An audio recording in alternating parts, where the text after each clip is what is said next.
Hey everyone, today's story is about a man who gets reincarnated as the father of a future villainess in an Otome game. If nothing changes, his daughter is destined for ruin. So this time, he decides to become the loving father and husband he never was before.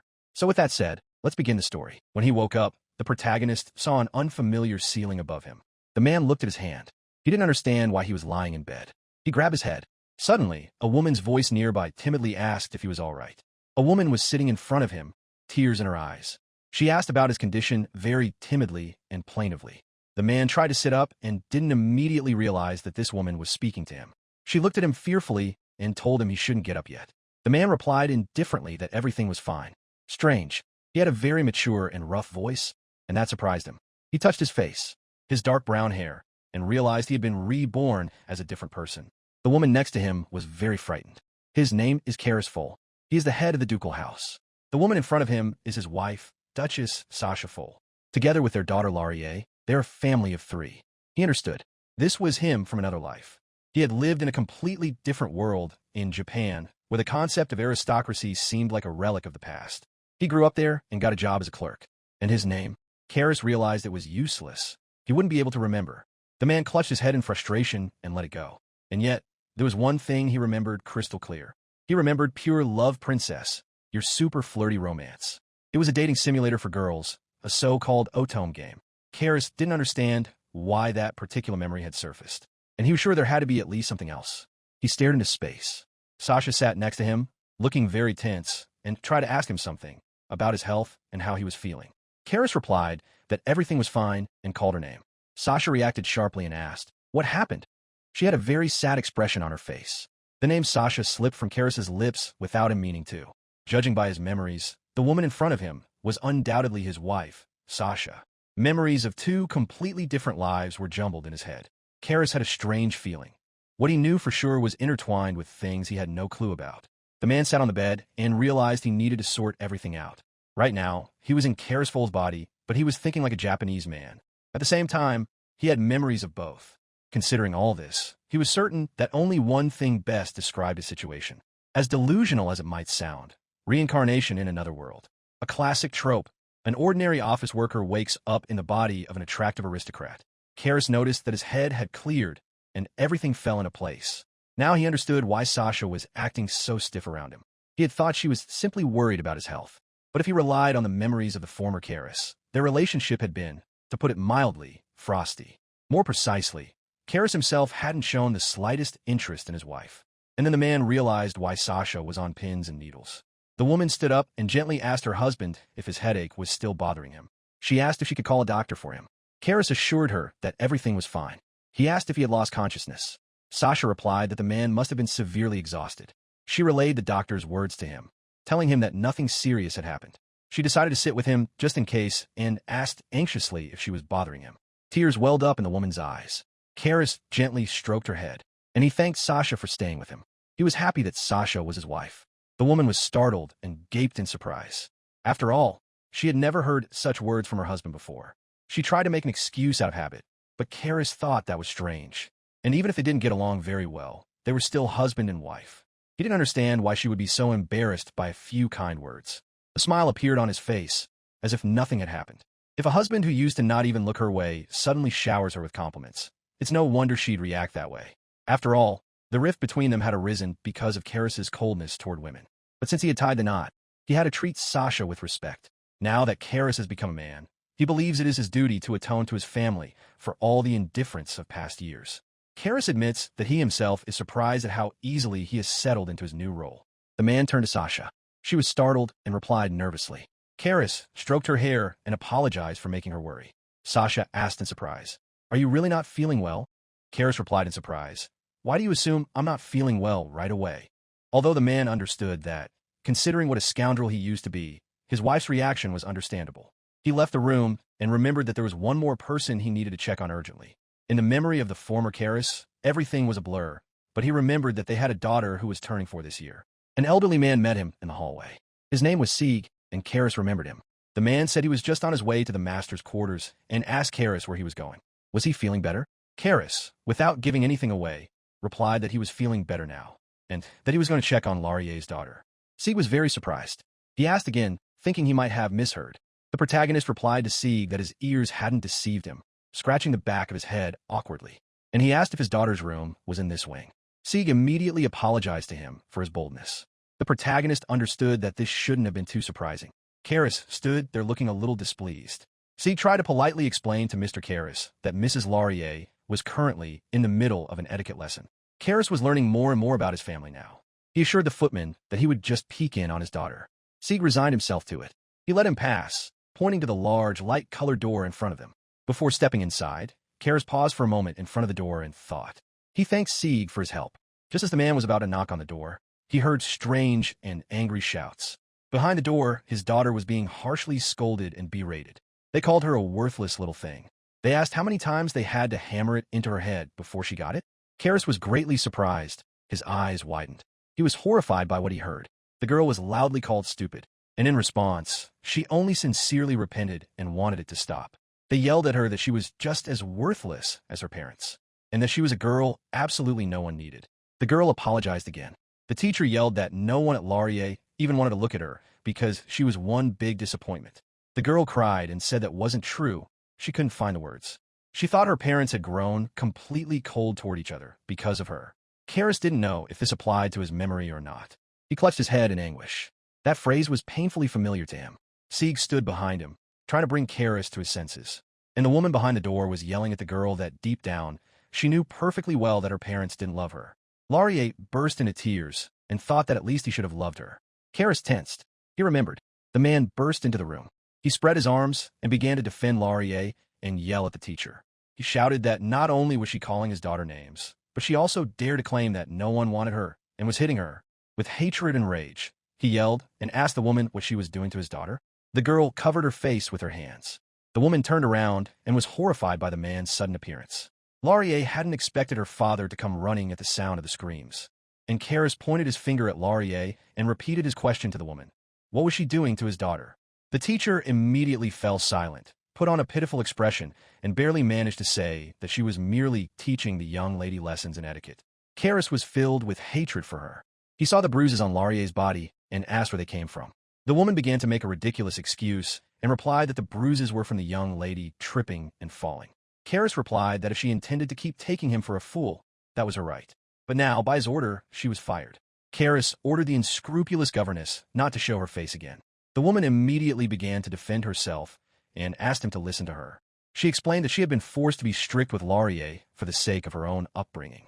Karis angrily ordered her to shut up, because his house wasn't so shabby that it needed to keep such a talentless tutor. The man told her to stay away from his family, or else next time her own head would roll. He asked if she understood everything. Immediately, two maids approached and led the governess out of the house. Karis asked Sieg to make sure she was never seen on their estate again.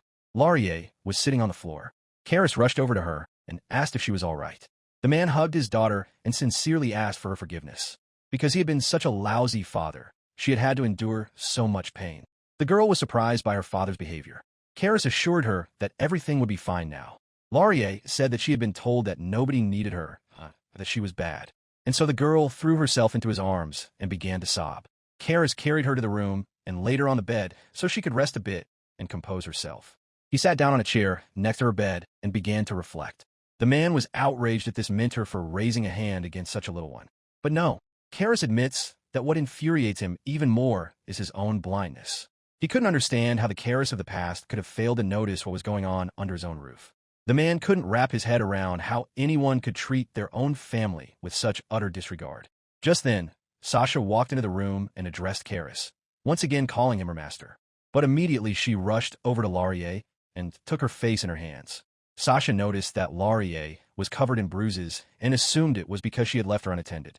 Karis stood beside her and told her that it wasn't just her fault, but his as well. Sasha began to cry. She replied that it was her fault. She explained that she had been thinking only of herself, and that if she had given her daughter more time and attention, this wouldn't have happened. Karis put his arm around her shoulders and gently asked her not to blame herself. He explained that all of this had happened because he had shut them out from the very beginning. Karis admitted that he had always been burdened by the fact that their marriage was a marriage of convenience. And because of that, he had been cold toward both Sasha and Laurier. But today, Karis realized just how foolish he had been. Feeling his wife's concern, the man discovered something completely new. and he sincerely swore that from now on, he would always be there for them. He touched Sasha on the shoulders and asked her to give him a chance to start over. His wife was even more surprised by this and didn't understand the meaning of his request. Karis understood that this all sounded too selfish to Sasha, and he agreed with that himself. But he suggested that together they give Laurier all their love so that such a nightmare would never happen again. He knelt down in front of her and took her hands. Karis told his wife that this wasn't just about parental duty.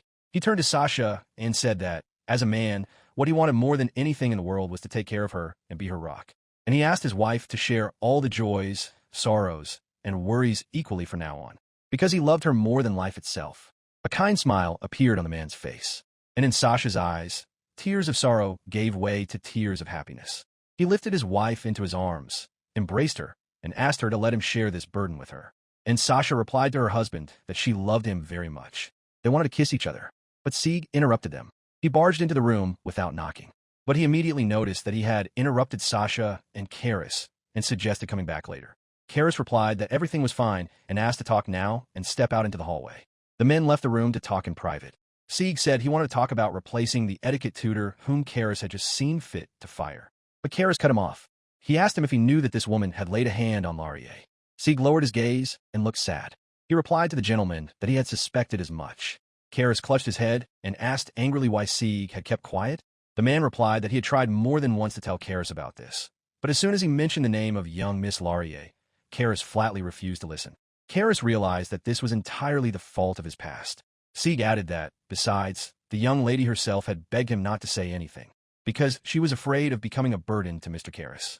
And Sieg explained that there was nothing he could do about it. Karis was in shock. It made him sad that such a little girl was already trying so hard not to cause any trouble. The master asked if there had been similar incidents involving other teachers. Sieg replied that there hadn't been, and he believed that the only one who had let her hands run wild with Karis was the etiquette tutor. The footman handed Karis a list of all the other teachers. The man looked it over carefully. After that, Karis turned to Sieg and ordered that if any such trash were found among them, he should report it immediately. As for the new etiquette tutor, he asked Sieg not to worry, because he would select a candidate himself later. Sieg obeyed him. He added that he had postponed all of Master Karis's matters that did not require urgent attention until tomorrow. Sieg kissed the gentleman's hand and advised him to spend the day with his wife and daughter. Karis replied that Sieg had been a great help to him today. Sieg realized that Mr. Karis had finally seen the light, and it was the greatest honor for him to serve him. Karis returned to the room. At that moment, Laurier opened her eyes and tried to say something. Her parents immediately rushed to her side. Karis wished her good morning and asked how she was feeling. Laurier replied, somewhat confused, that she was feeling fine, and the man was glad to hear that. He told his daughter she could just rest today. Laurier sat up in bed and asked what she should do about her studies today. Her father stroked her head and asked her not to worry about it for now.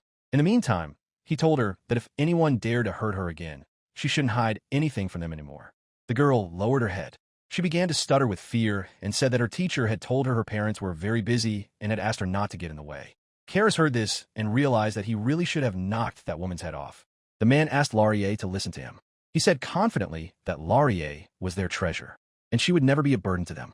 So Karis allowed her from now on to rely on her parents and ask them for anything she wanted. But the girl was convinced that no one needed her, and she began to cry again, recalling the words of her former etiquette tutor. Karis replied that they needed her very much, because they were a family, and he turned to Sasha, asking her to say something too and back him up. The woman hugged her daughter and asked for her forgiveness for not noticing her suffering for so long. Sasha realized that it sounded a little belated now, but she told her daughter that she was incredibly dear to her. Laurier looked her mother in the eyes and asked if it was true. Sasha replied that it was, because Laurier was her and her husband's treasure and beloved daughter. Laurier burst into tears. Sasha apologized again and hugged her tighter. Karis watched them and fell deep in thought. After all, not long ago, he had neither a wife nor a daughter. Before, he wouldn't have even dreamed of things like his daughter's marriage, and he certainly had never experienced such complex paternal feelings.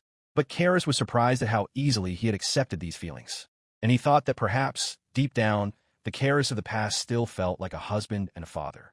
Karis turned to his wife and daughter. He asked them to listen to him because he had a small suggestion for them. They were surprised by his words. Then the man thought for a moment and suggested that starting tomorrow, they all have dinner together, and asked his family what they thought about it.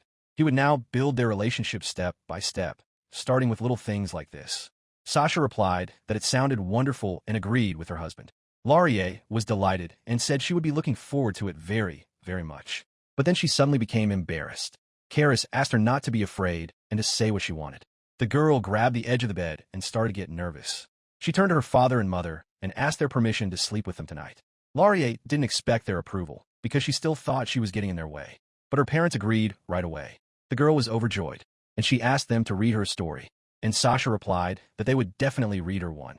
And Laurier, overjoyed, ran off to get changed for bed. Karis understood that the past couldn't be rewritten, and yet they could build their own future. Starting today, they would begin writing their family's story with a clean slate. Time passed. Karis was sitting in his study. For the past few days, as Karis spent time with his family in his new body, he couldn't shake a strange premonition. He couldn't quite put his finger on what it was. But every time Karis looked at Laurier, something inside him tightened. The ducal house. All those aristocratic titles swirled around in Karis's head like clues. Because his memories of his two lives had turned into a jumbled mess, his mind was clouded. But then it hit him. Laurier Foal. He realized he knew that name from somewhere. I mean, obviously, she's his daughter. But that wasn't the point. It was as if he'd heard it in his past life, in a world without any aristocrats. Karis didn't understand what this awful feeling was. It seemed to him that if he dug just a little deeper, he would unearth some terrible truth. He thought about Laurier's words, that no one loved her anyway. Suddenly, Karis remembered. He hadn't believed it could be true. The fate of one doomed girl. The man realized he knew her ending. Now he remembered everything. Laurier is the villain. Pure love princess, your super flirty romance. The name of the game that first popped into Karis's Japanese memory. In his past life, in distant Japan, they released such girls' games, dating simulators. And in one of them, there was a typical villainess who was always plotting against the main heroine and interfering with her love. And that villainess was named Laurier Foal. Karis didn't believe it. He thought that such coincidences simply didn't happen. And he realized that he was the father of that very villainess. The man had already started to reassure himself that perhaps it was just a similar world. But he immediately realized that it couldn't be that similar. On the other hand, he'd read manga where heroines were reincarnated as villains and tried to survive. They even broke flags of doom and all that stuff in those stories. Karis guessed that something similar might have happened to him. And anyway, he was sure that having memories from a past life was already wild enough on its own. But Karis knew that if that were really the case, his Laurier would become a villain. He wouldn't believe for a second that his sweet, angelic little daughter would turn into a villain. However, he didn't forget that God helps those who help themselves, and that it was better to nip all risk factors in the bud. He sat there, trying to remember what the plot was. A typical fairy tale love story between an aristocrat and a commoner. Laurier becomes the villain in the love story of the handsome prince. Karis thought she might still have a chance with her stepbrother, but since the family doesn't have any adopted children yet, the man doesn't need to worry about that. The main headache is the prince's route, but there's no talk of an engagement yet. Karis seemed to recall that there was a prince her age in the royal family. But besides them, there are other influential houses, so he was confident that this issue was unlikely to come up anytime soon. But Karis knew that the only thing that could ruin everything was if Laurier fell head over heels in love with the prince herself. Karis didn't know if she could fall in love with a guy she'd never even seen. But as far as he remembered the game, Laurier had a hopeless crush on the prince and, out of jealousy, constantly humiliated the main character. But her tantrums only brought them closer together. In the end, all of Laurier's schemes were exposed, and a predictable bad ending awaited her. This event, with the public breakup of the engagement, was the highlight of the prince's route. In the game, this remained off-screen, but the official art book stated that after her expulsion, she wandered the streets and then, in some alleyway, fell victim to thugs and died. Karis was outraged by what a cruel, undeserved fate this was. But he understood that even if things did come to a bad ending, he would never in his life kick Laurier out of the house. The man thought for a moment and came to the conclusion that Laurier, in essence, wasn't to blame at all. Of course, he shouldn't have gone overboard with the teasing, but any girl would be furious if some upstart suddenly started hitting on her beloved fiancé. Karis understood that the real culprit here was this flighty prince, who had started drooling over another woman right in front of his fiancée. If the prince turns out to be such a jerk, Karis would never give his precious daughter to him. And yet, if Laurier does genuinely fall in love with the prince, there's nothing to be done about it. Karis would be ready to do everything in his power to ensure her feelings were reciprocated. And if the prince started chasing after the heroine, the man would simply persuade Laurier to dump him first. But the most important thing, in the man's opinion, was something else entirely. Laurier grew up in a cold family, and that's why she tried so desperately to cling to crumbs of someone else's love. She smothered the prince with her dependence, and, driven mad by jealousy, brought about her own tragic end. So Karis realized there was only one way out. He simply had to shower his family with love and make them truly happy. All genius is simple. For his wife's sake, for his daughter's sake, for the sake of peace in their home. Karis is ready to give them all his love and prevent a bad ending at all costs. The man sat in the kitchen, deeply absorbed in his thoughts. And this task turned out to be far more complicated than he'd imagined. He had already cursed everything because of the limited selection of ingredients in this world. Sugar here, as Karis realized, was an unaffordable luxury. The scale was terribly inconvenient, and there wasn't a cookie cutter in sight. But he still managed to make cookies shaped like seals. The man picked one up and looked at it. He realized that, of course, it was far from perfect, but at least it turned out to be quite decent by local standards. He tasted one cookie and noticed that it was actually delicious.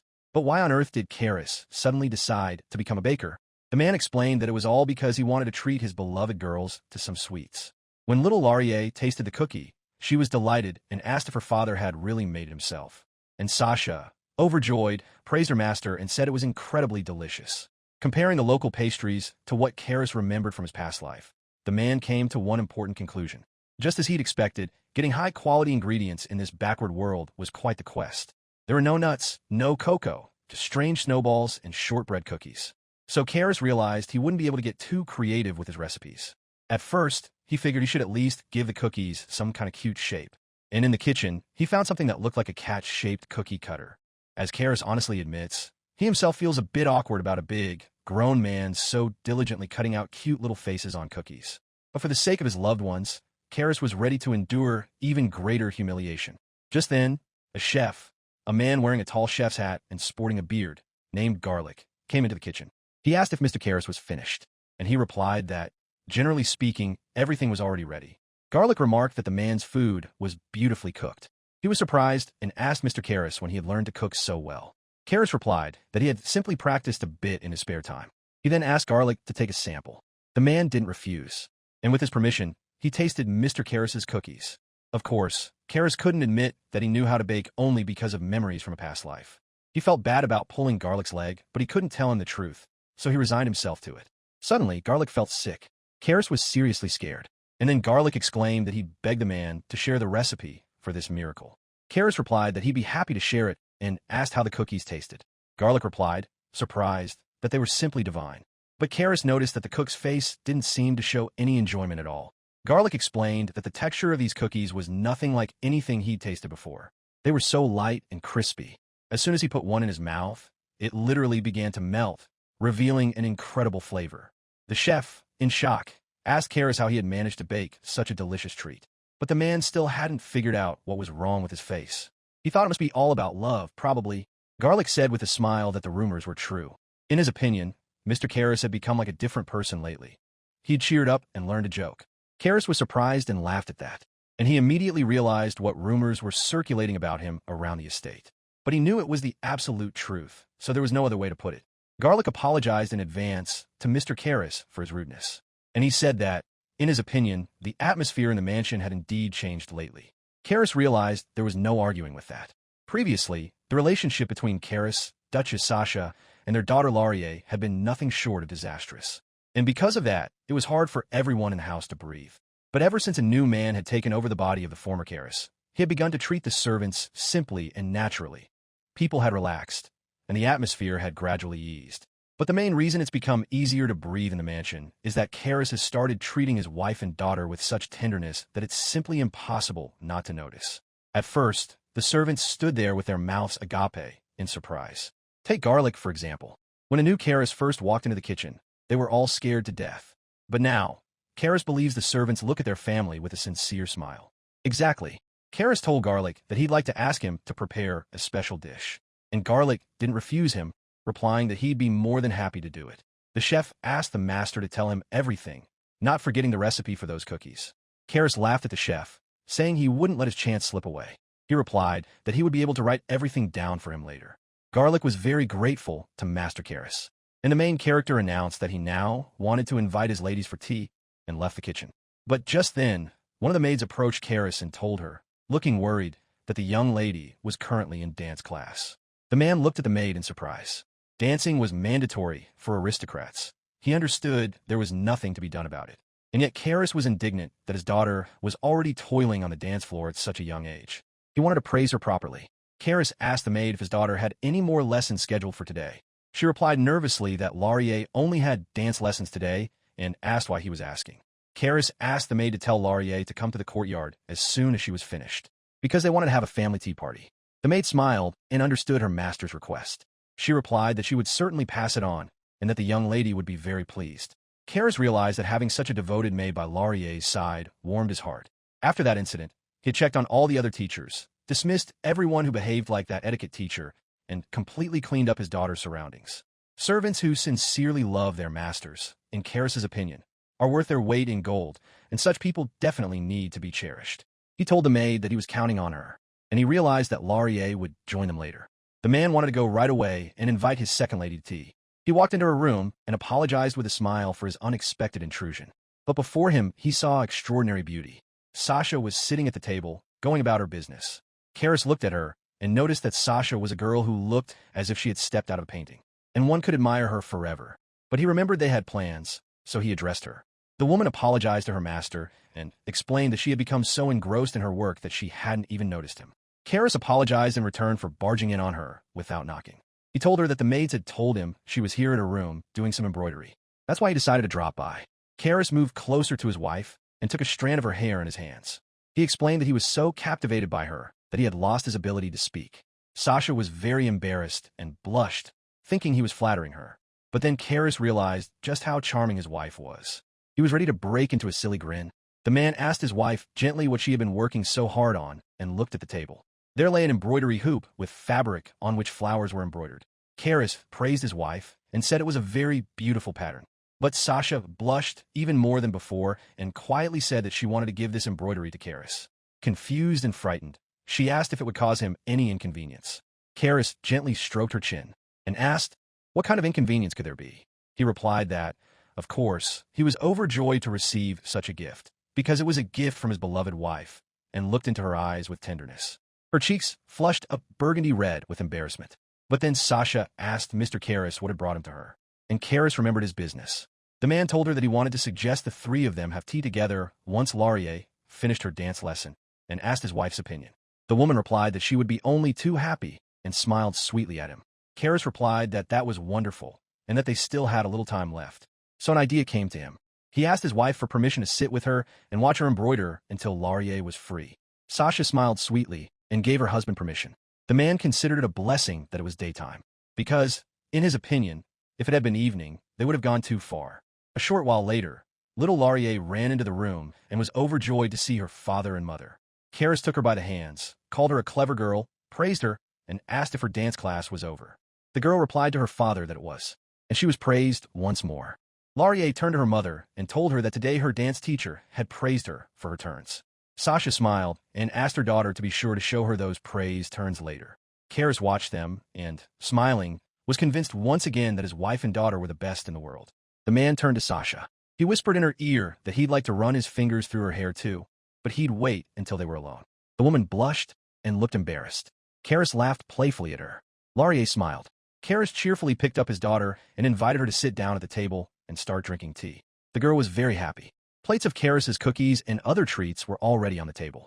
Sasha and Laurier's mouths dropped open in surprise, and they were delighted to see such a variety of desserts on the table. Karis explained that he had decided to try his hand at baking cookies.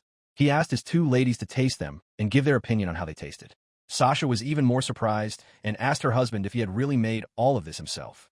The man replied that it was exactly as she said. He had baked the cookies with love, especially for the two of them, so he really hoped they would like them. Karis invited them to help themselves and mentioned that he had made them a little sweeter for Laurier.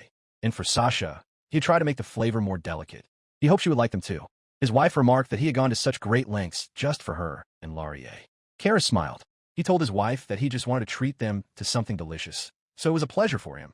Sasha wanted to thank him sincerely, and Laurier too, but Karis told them to at least try the cookies first, so they wouldn't just talk about them. And they began to eat. Karis tensed up a little because he wanted the cookies to be perfect and for the family to like them. Laurier told her father that the cookies were sweet and very tasty, and Sasha said with a smile that they just melted in your mouth.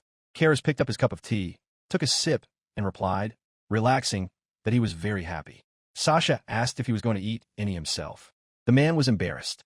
He replied that just seeing how much they were enjoying them was enough to satisfy him. Sasha and Laurier exchanged questioning glances and probably suspected something was wrong. Karis tensed up again. His daughter turned to him. She picked up a cookie and asked her father to open his mouth. Karis's heart began to pound. He couldn't even imagine that his own daughter would ever feed him from her hand. And then Sasha did the same thing, taking a cookie and asking her husband to eat it. Karis's heart pounded even harder. His charming wife and daughter were feeding him. He had never been so happy to be reborn as Karis. In that case, the man told the ladies that he would gladly accept this treat from them. He ate the 2 cookies and was very pleased. His daughter asked if he liked them, and Karis replied that the cookies were simply overflowing with their love. Sasha and Laurier smiled at each other and realized they had managed to make the head of the family happy. Suddenly, the girl blushed, laughed, and covered her face with her hand in embarrassment. Sasha asked her what was wrong, and Laurier replied that eating delicious cookies together was one big joy. The parents were delighted and told her that it really was true happiness. Karis then suggested that they bake these cookies together next time. Sasha smiled and replied that it sounded wonderful. The girl waved her arms with joy, and they all continued to chat, talk, drink tea, and eat the delicious cookies. To ensure those smiles never faded, Karis was ready to give them even more of his boundless love from now on. Little Laurier and her father, Karisful, are riding in a large carriage, seated on luxurious leather seats. Laurier turns to her father with fear and anxiety in her eyes. Karis reassures her that everything will be fine, and that she just needs to act naturally. But the girl replied that this was her first time going to the palace. Karis smiled, realizing that his daughter was only 4 years old, and that it was rather silly of him to ask her not to worry. Today, the palace is celebrating the birthday of Serena, the second princess of their kingdom. Usually, the children of aristocrats make their official debut shortly after turning 5. But Karis explains that this time the format is special. Only young ladies the same age as the princess are invited, accompanied by their parents. For the royal family, this is an opportunity to find friends for Serena. And for the aristocrats, it's a chance to forge useful connections, should their daughters find favor at court. And if a family has sons, there's a faint hope of someday becoming related to the monarchs. But Karis admits that he just wants Laurier to have fun at the party, without thinking about the adults' hidden motives. Of course, he believes that showing disrespect to the princess is unacceptable. He turned to his daughter. The man told her that if she remembered everything she had learned and behaved as usual, everything would go wonderfully. But Laurier replied anxiously that she was from the ducal house of Full and, in her opinion, had to behave impeccably. Karis couldn't believe that such words were coming from a child who wasn't even 5 years old yet. He told Laurier that she really didn't need to put so much pressure on herself. Karis asked her to try to befriend Princess Serena, but he immediately warned his daughter that if, for whatever reason, she couldn't become friends with her, it would be enough to simply greet her politely. Karis added that, of course, their family status was important, but in his opinion, the most important thing was for his sweet Laurier to remain true to herself. The girl clenched her fists and fidgeted with the folds of fabric on her dress out of fear and nervousness. The man continued speaking and reassured her that there was no greater joy for him than seeing Laurier remain the same kind and sensitive girl she always was. He stroked her shoulders and thought for a moment what a lovely daughter he had. Karis's eyes sparkled. He believes that, perhaps, as the head of the ducal house, he should be striving more actively for power. But the man understood that, personally, he could not fixate solely on politics. Of course, for an aristocrat, the continuation of his aristocratic lineage is of the utmost importance. But Karis wants to leave a secure legacy for Laurier and their future children, if he and Sasha have any. Above all, however, Karis wishes for the happiness of Sasha, Laurier, and their entire growing family. In high society, where connections are everything, he believes it's important to be able to adapt even to the most unpleasant people. But his fatherly heart strongly objects to Laurier having to force herself. Of course, in Karis's opinion, she needs this kind of experience, and he understands perfectly well that in the world of the aristocracy, such situations are unavoidable. But Karis would prefer there to be as few of those as possible, because Laurier shouldn't have to suppress her own feelings for the sake of her family. Laurier had already been carrying that unbearable burden of responsibility all alone for far too long. Karis thought about this as he sat next to his daughter, stroking her head and speaking to her. He told Laurier that she was a very kind and smart girl, and that was why she kept so much to herself. And so he told her that she could safely rely on him and her mother. The girl began fiddling with the fabric of her dress again to keep her hands busy and replied guiltily that she and her mother were very busy. Karis had only one thought in his mind. Finding time for one child is every parent's sacred duty. He looked at his daughter with pity in his eyes, and he told the girl that she was the most precious daughter to him and Sasha. The man took her hands and promised not to let go until they reached the hall, so Laurier could stop worrying now.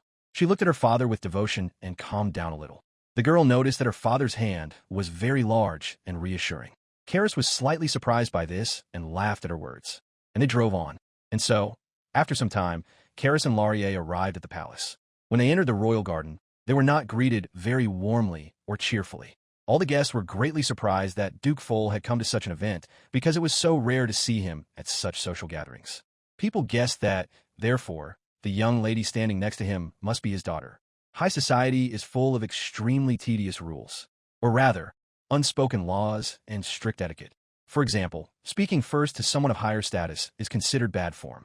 One must remain silent until spoken to. Karis knew that impeccable adherence to these subtleties was, apparently, what defined true nobility. In his former world, such rules didn't exist, so now Karis found it difficult to grasp. Because in Japan, it's the opposite. The junior in status must greet the senior first, introduce oneself, and bow. But whatever the case, Karis was obliged to uphold the reputation of the former Karis, a man who had lived his entire life as a true aristocrat. For the sake of Sasha and Laurier's well-being, he was ready to cast aside all doubts and play this role flawlessly. The man walked beside his daughter, greeting all the guests warmly and openly. The girl also greeted everyone, curtsying and introducing herself as Laurier Foal. Karis noticed that Laurier, though a little shy of all this high society, was handling the greetings brilliantly, just as befits a true lady.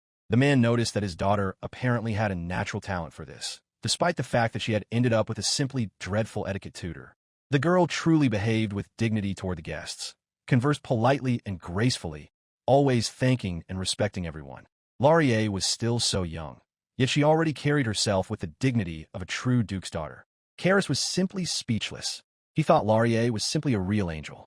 Meanwhile, all the guests were informed that His Majesty the King and second Princess Serena had arrived. All the servants and guests present immediately bowed low to the floor. The king addressed everyone and thanked them for accepting their invitation. Today they were celebrating his daughter Serena's 8th birthday. The king, concluding his speech, sincerely wished all the guests a wonderful evening. Everyone clapped in unison. And then he suddenly approached and addressed Duke Foal. The king told the man that he was pleased that Karis Foal had honored them all with his presence today. The duke replied to the king that he was glad to meet him. And Karis recalled how he had thought to himself that status wasn't all that important to him. But his family stood at the very top of the aristocratic hierarchy. Karis addressed Princess Serena with respect and deference and offered her his sincere holiday greetings. The girl thanked Duke Foal. Karis asked the king and princess for permission to introduce his precious and beloved daughter, Laurier Foal. At that moment, the girl made a graceful curtsy and thanked them for inviting her to the celebration. Meanwhile, Karis silently praised his daughter, thinking that her words of thanks, accompanied by the curtsy, sounded and looked absolutely perfect. But suddenly the king made a rather displeased face. Karis noticed this and, turning to His Majesty, asked him if everything was all right. And then the king replied that it was not. With a disgusted smile, he explained that he was merely slightly surprised by the incredible tenderness with which Duke Foal looked at his daughter.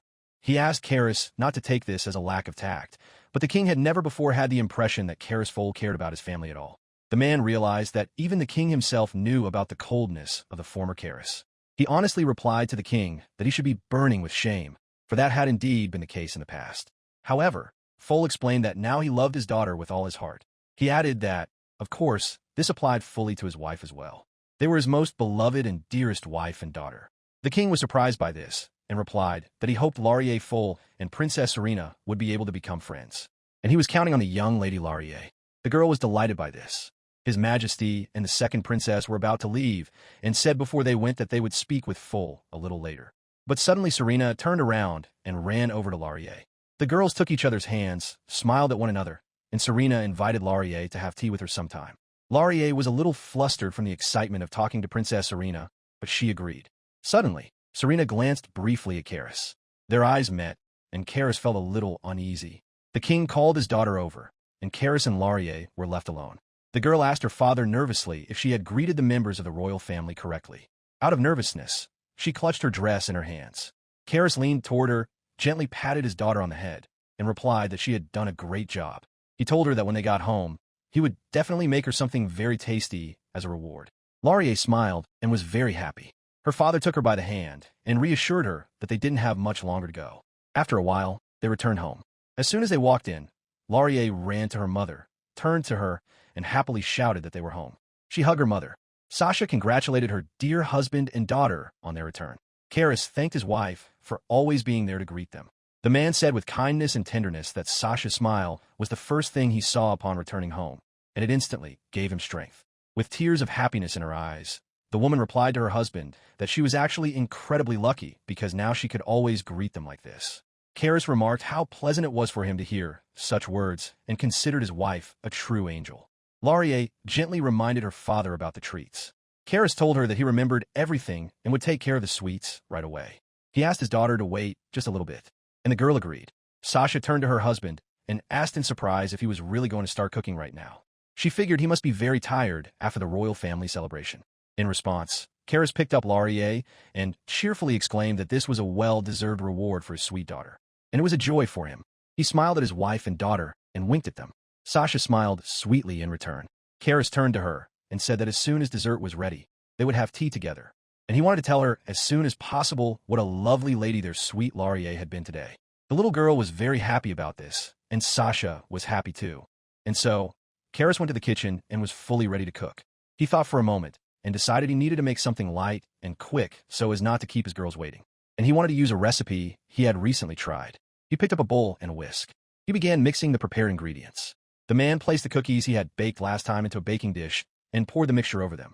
After a while, he put it in the oven, let it cool a bit, arranged it nicely, and the dish was ready. He considers this an excellent and quick recipe for a delicious treat.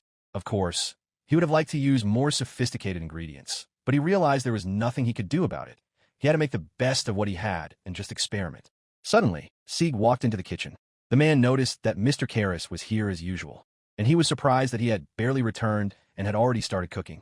Karis asked Sieg how he had guessed that he was here, to which the servant replied with a smile that the kitchen had practically become his second office. And Karis remembered that Sieg, at first, had been very surprised by this. Then the servant turned to him and said he had an urgent matter to discuss with his master. He asked Karis if he was very busy right now, to which the man replied that everything was fine and asked what had happened. And Sieg began to speak. It turned out that an invitation to a tea party from Second Princess Arena had just been delivered, addressed to the young Lady Laurier. Karis asked again and was surprised that the invitation was from Princess Serena herself. The seal on the letter undoubtedly belonged to the royal family, and it was addressed personally to Laurier. But he found it strange that it had all happened so quickly, and that, apparently, the messenger had been sent immediately after the reception. Such efficiency led Karis to suspect that everything had been planned in advance, or that he was being paranoid. Sieg asked anxiously what he should do, to which Karis replied seriously that he would speak with Laurier himself. If she flatly refused, he would fight tooth and nail, but he would decline the invitation. Although, Karis noted, to be honest, it was practically impossible to refuse a personal request from the princess. But first, it was important for the man to know what Laurier actually wanted. Then, after Sasha had finished baking the cookies, Karis and Laurier gathered around the table. The man apologized to the ladies for making them wait. Laurier asked her dad if the cookies were ready yet, and Sasha apologized in response, since her husband always takes on so much trouble. She sat at the table, looking rather restless. But Karis replied calmly that he did it all simply because it brought him joy. Sasha warmly thanked him for everything. Their treat was right in front of them, and Karis realized what it was. It was a cheesecake. Little Laurier was surprised and asked, "Do they make sweets out of cheese?"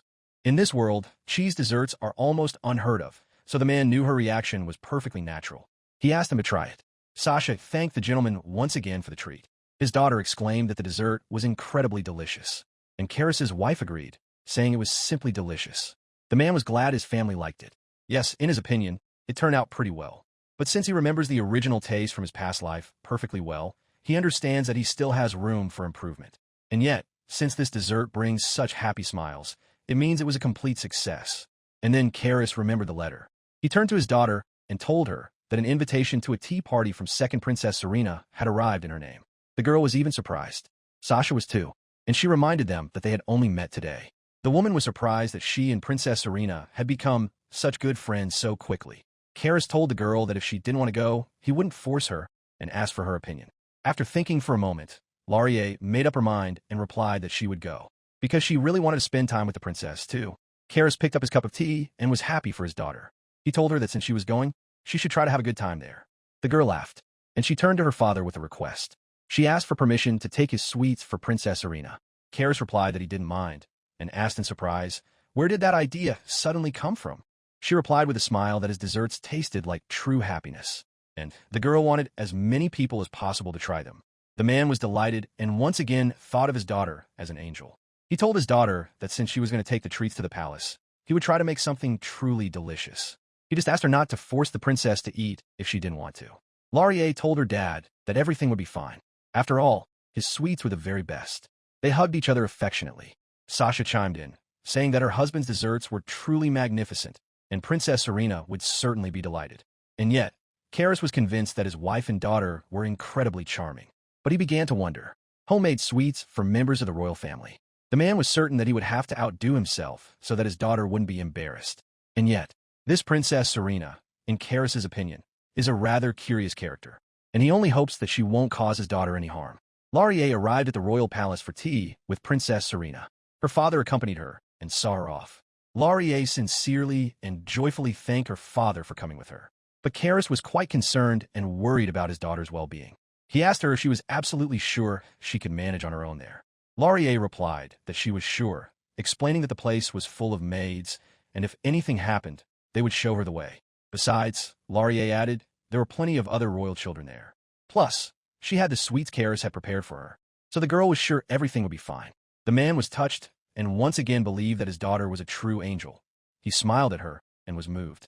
He ruffled her hair and replied that, in that case, they would go home together. The girl was delighted too. Karis wished her a wonderful time at Princess Serena's tea party.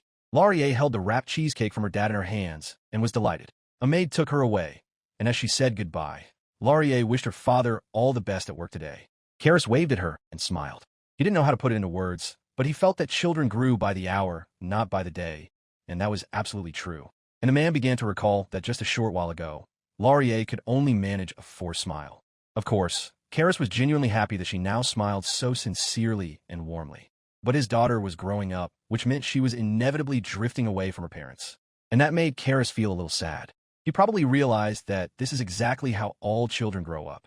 His fatherly heart wouldn't be able to bear it when she found her true love and got married. At her wedding, Karis was certain he would be weeping his eyes out. He thought about this as he stood in the middle of the royal courtyard. The man began to look very frightened and worried, and those around him noticed. Maids and other guests at the royal court began to approach him and ask Duke Foal if he was all right. Was he in pain? And then Karis realized that it was time for him to take care of his own business. After a while, he finally finished his business. The man looked very tired and worn out, but he had managed to finish much faster than he had expected, and he didn't understand why aristocrats had so much red tape to deal with. Karis wondered what he should do now, but his mind was on something else entirely. He was very worried about his daughter, and he thought that Laurier was probably still at the tea party.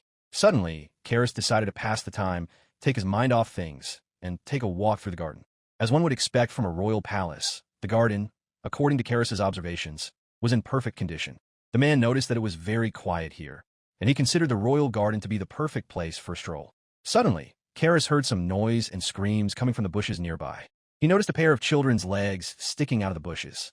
Karis decided to go closer and see what was going on, and there he found a little boy. According to Karis's observations, this boy was about the same age as Laurier, or slightly older. In his opinion, a commoner had no business being in the royal garden and had no way of getting there, so the boy was surely one of the aristocrats. A thought crossed Karis's mind. If you don't bother an aristocrat, he won't bother you. But he realized that this certainly didn't apply to children. The boy was sitting on the grass, his face buried in his knees and his eyes closed. He was clearly sad. Karis addressed him and, in a concerned voice, asked him not to sit on the ground, because he might get his clothes dirty that way. The boy looked up at Karis with his big, sad eyes. It was as if a light bulb went off in the man's head. It seemed to him that they had met somewhere before. But suddenly the boy said quietly that it didn't make any difference. Karis's expression turned very frightened. The boy rested his head on his knees again and continued in a sad, mournful voice that no one needed him anyway, and that his father had plenty to be proud of even without him. Karis sat down next to him and began to comfort him. The man said he didn't know what had happened between them, and asked the boy, "Aren't you the only one and the one and only to your father?" The stranger looked up at Karis again and asked what he meant. Karis replied that children are a true treasure to their parents, and no matter how many they have, every child is infinitely precious to them. The boy began to stutter with sadness and tears. He told Karis that no matter what he tried to do, everything always fell apart. People told him he was good for nothing because he couldn't measure up to his older brother. Karis felt very sorry for the boy. The man turned to him and replied with a smile that he didn't have to be an exact copy of his older brother. The boy lifted his head again and asked Karis in surprise what he thought. The protagonist replied that he wasn't his older brother, and that it was perfectly natural that he couldn't do everything exactly like his older brother. The man replied that he was himself, and that the boy needed to find his own talent, something that only he could do. The boy repeated those words. Karis believes that only this boy can figure out what that will be. He still has plenty of time ahead of him to learn, gain experience, and find his own path. The boy smiled slightly through his tears and asked Karis if he really thought he could do it. Karis patted the boy on the head and replied that he was absolutely certain of it. The man asked the boy if it was true that he had such a wonderful older brother. Karis's eyes were filled with endless and boundless kindness and care. He told the boy that he was certain he would be able to reach heights just as great. The boy carefully and nervously got up from the ground. He told Karis that he would definitely try to do so and sincerely thank him for his support. Karis warmly wished this stranger good luck and was glad to have spoken with him. But it was already time for him to go. The man also got up from the ground and went about his business. But suddenly, just as he was leaving, the boy called out to him, stopping him. And he called out, asking if he could know his name. Karis was even a little taken aback, but he introduced himself warmly and cheerfully. The boy realized that this was none other than Mr. Karis himself. Meanwhile, Karis was interested in only one thing. Where was his precious and beloved daughter right now? At that moment, a group of 5 girls was standing in the nearby royal garden, among whom were Laurier and Serena. They were chatting cheerfully, joking with one another, and laughing carefree. Almost immediately, Laurier spotted her father and turned toward him. Then she immediately ran up to him with joyful shouts. They embraced warmly. Karis asked her if their tea party was over yet. The girl replied that it had, and asked her father if he was free now. He also replied that he was. Today he had managed to get everything done early. But the man added that it was all trivial and asked the most important and pressing question. Had Laurier enjoyed the tea party? His daughter replied with delight and joy that yes, she had liked it, and it had been very, very fun. Just then, Princess Serena approached them. She graciously said she was pleased to meet Duke Fol. The man replied that he thanked her for inviting his daughter here today. Serena said that she was the one who should thank him, because she and Laurier had had a wonderful time together. Karis was surprised by such elegance and was already beginning to doubt that this princess was only 8 years old. For some reason, he noticed that he found it incredibly difficult to communicate with her. The man replied to the princess that he was glad to hear that. Serena said that the sweets prepared by Duke Fol were simply delicious. She asked if he had really made them himself. Karis replied that he had, and asked if everything was all right with them. Serena replied that, without exaggeration, they were amazing. She politely asked if it wasn't too much trouble, he could make them for her again. The man smiled and replied that he could, anytime she wished. In that case, Serena told him that she would pay a visit to his estate next week, and she would very much like to taste this delicacy again. It was that awkward moment when simple politeness turned into an actual visit. Karis replied to the princess that they would be eagerly awaiting her. Serena turned to Laurier and told her in a cheerful voice that they would see each other next week, and was ready to say goodbye. Laurier replied that she thanked Princess Serena for this wonderful day. Suddenly, the princess turned to Karis again and asked if she could whisper something in his ear. The man was surprised but agreed. Serena moved closer to him and whispered quietly that she would like to speak with him in private next week. So she asked Duke Fol to set aside some time for her. He asked anxiously, why does she need to do that? And then Serena uttered a strange phrase, that he was a time traveler who had retained memories of his past life. And she quickly ran off, waving goodbye to them. Karis froze. He didn't immediately understand what the girl had just said to him, but he began to suspect that the princess had figured him out. Laurier noticed that her father was acting strangely, and she asked him if everything was all right. Karis, not wanting to worry his daughter, told her that everything was fine, but he knew that wouldn't work. After all, making his daughter worry was unforgivable for a father. He leaned toward her and asked if she and Princess Serena had become friends. The girl replied that yes, they had become friends and had discussed a great many things. Karis said he was glad to hear that, but he couldn't get Serena's words out of his head. He told his daughter that Princess Serena would be coming to visit them next week, and he asked, what had she been talking about? Laurier explained that Serena had asked her how well she got along with her mother, and also about sweets. Karis thought about it, and noted that there didn't seem to be anything surprising or suspicious. And so far, in his opinion, it didn't seem like Serena meant Laurier any harm. That reassured him a little. He decided he shouldn't get himself worked up just yet, so that Laurier wouldn't suspect anything or worry. After that, Karis told Laurier that he would try to make a special dessert for her visit next week. The girl was very happy about that. Princess Serena still aroused Karis' suspicions, but since his daughter Laurier was so happy, he decided not to sound the alarm just yet.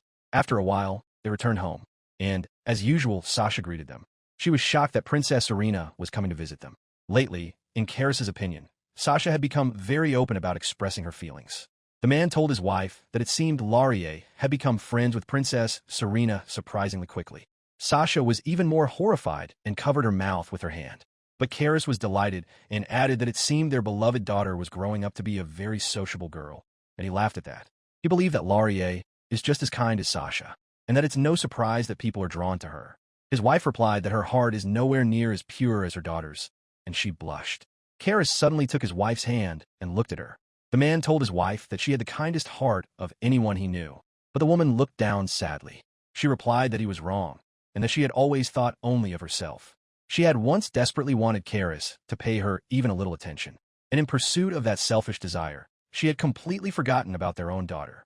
Karis was deeply moved. Sasha went on to say that their daughter Laurier, despite everything, had found the strength to forgive her. That is why Sasha believes Laurier has the purest heart in the world. Karis put his arm around his wife in a gesture of support and replied that he was partly to blame, asking her not to blame herself. In fact, he was the one most to blame, since he was the one who had treated them both so dismissively. So Karis told his wife that he swore to give them twice as much of his love from now on and wanted her to always be by his side. The man confessed to Sasha that he loved her more than anything in the world. Sasha also said that she had always loved Karis with all her heart and was glad they had met. The following week, Princess Serena arrived at Duke Foal's estate. They met in his study, and Karis told her he was glad to welcome her. Serena, as if nothing had happened, told the man that he had a truly wonderful study. Karis replied that, as far as he knew, Serena was currently scheduled to have tea with Laurier, and he asked the princess what had brought her here. The girl replied, and asked if Karis didn't think it was tactless to ask such a question of a lady who had come to visit a gentleman. Karis didn't take the insult lying down and replied that if she were a true lady, she wouldn't have barged into a stranger's study without asking. He stood up from the desk. He added that, with all due respect to her title, these walls held the secrets of the ducal house, so Karis politely asked her to refrain from such visits in the future. Serena replied that he was very cold and was a little indignant, but didn't make much of it. She told Karis that it was a trivial matter, so she would ask directly. The man tensed. Princess Serena asked Duke Foal if he truly remembered his past life in another world. Karis's gaze went blank and even looked a little frightened. Karis cleared his throat and began to wonder whether he should tell the truth or not. But he noticed that, judging by the girl's expression, she had already figured everything out. He asked her sternly, "Since you're asking, does that mean you have no doubts?" Serena sat down solemnly on the sofa in the man's office. She replied that, first of all, something strange had happened to Karis as well. And recently, he had fallen and hit his head, and after that, his relationship with his family had miraculously improved. Serena thought that anyone in this situation would suspect something was wrong. Karis realized that this sounded quite logical, but he also realized that if he just kept defending himself, she would continue to dictate her terms. And so Karis replied to the princess that she herself seemed to possess knowledge from a past life. Serena laughed and replied that she adored men who were quick on the uptake, and that, if he didn't have a wife, she would have asked him to marry her herself. Karis laughed and said that was a great joke, to which Serena replied that yes, it really was a joke, and she was glad that Mr. Karis had finally relaxed. Lumen sighed. He scratched the back of his head and realized he'd panicked for nothing after all, and he said that you can't hide anything from Princess Serena. But he asked her to let him say just one thing. Whether he was joking or serious, Sasha would always be his one and only wife. Karis placed his hand over his heart and truly meant every word he said. Princess Serena even laughed a little at Karis's intense seriousness. She realized that the rumors about Mr. Foal being madly in love with his wife were absolutely true. Karis explained that he simply couldn't see anyone else by his side but Sasha. But he anxiously asked her, what happens next? After all, in Karis's opinion, she had come here not only to confirm that he was from another world. The princess replied that he was right, and she explained that the villain's father, who had retained his memories of a past life, was such an unprecedented case that it was impossible to resist. The girl asked, wasn't that reason enough for her to come and see it for herself? Karis noticed that Serena had just called him the villain's father, and considering that she remembers everything too, that means the girl also knows the plot of this Otome game. Serena replied that she had suspected as much, and she realized that Mr. Foal was familiar with it as well. The game Pure Love Princess your super flirty romance. Serena admitted that she hadn't thought men played games like that. She jokingly suggested that in a past life, Karis had been a woman. But Karis replied that he was afraid he'd have to disappoint her. In a past life, he had, after all, been a man. The princess said she wouldn't interrogate him, but she would draw her own conclusions. To which Karis replied seriously that he would be grateful if she refrained from doing that as well. Serena asked them to put the jokes aside and said that everything was now crystal clear to her. In her opinion, since Mr. Karis knew the plot of the game, the changes in Laurier's character were entirely understandable. As far as Serena could recall, in the original story, Laurier had been an insufferably proud girl from a very young age. That was precisely why Laurier's sincere childlike innocence had so struck Princess Serena last time. Apparently, Karis thought that if Laurier had continued to suffer bullying from that etiquette teacher, and on top of that had grown up in a family where her parents were constantly fighting, she would definitely have turned into a villain. Arrogance is merely the flip side of vulnerability, a defense mechanism that Laurier had to develop. Karis realized that if he had been even a moment late with his rebirth, he might not have been able to save Laurier from her destructive path. As soon as he thinks about it, his heart immediately bleeds for the Laurier from the game. But he was certain that his current Laurier was growing up to be a true little angel, so he was doing everything right. And then Serena spoke up again. She mentioned that, in her opinion, the sweets Mr. Full had served at the tea party were completely out of place in this world. Karis realized what was going on. It turned out that, to someone in the know, these desserts would indeed have raised suspicions. Princess Serena explained that when she asked Laurier, the girl proudly declared that her father had made them. The girl also added at the tea party that her father had changed completely and had become simply wonderful. Karis was touched that as Laurier truly spoke of him that way, and once again became convinced that she was an angel. But he immediately realized that now was absolutely not the time to be melting with emotion, and he needed to pull himself together urgently. In a serious tone, he asked Princess Serena if she had finished her inspection. She replied that it was. In her opinion, they had far more topics in common to discuss than she had expected, and Serena was very glad she had decided to pay a visit in person. Now she asked to move on to the second important matter. Karis swallowed hard. He realized that Serena's previous checkup had apparently been just a pretext. Suddenly, Serena announced that she had come here to thank Karis Full. The man didn't understand. He said he had absolutely no idea what he was supposed to be thanked for. Karis asked what gratitude she was referring to. Serena was surprised that Karis hadn't figured out himself. The man scratched the back of his head in confusion. He replied that, whether he guessed or not, he had no idea what she was talking about. And Serena declared that it was about her younger brother. At this point, Karis still hadn't begun to figure it out. The princess's younger brother, it turned out, was a prince. He didn't understand what that had to do with him. And Serena explained to the man that this was the very same boy he had spoken with last week in the royal garden by the flower bed. Karis realized that the princess was talking about that very same fair-haired boy, and it turned out to be her brother. The second prince, Reijou, one of the main love interests in the Otome game. Karis jumped to his feet and asked the princess in surprise what she had just said. Serena explained once more that she was talking about Reijou, the main character of the route in which Laurier plays the villain.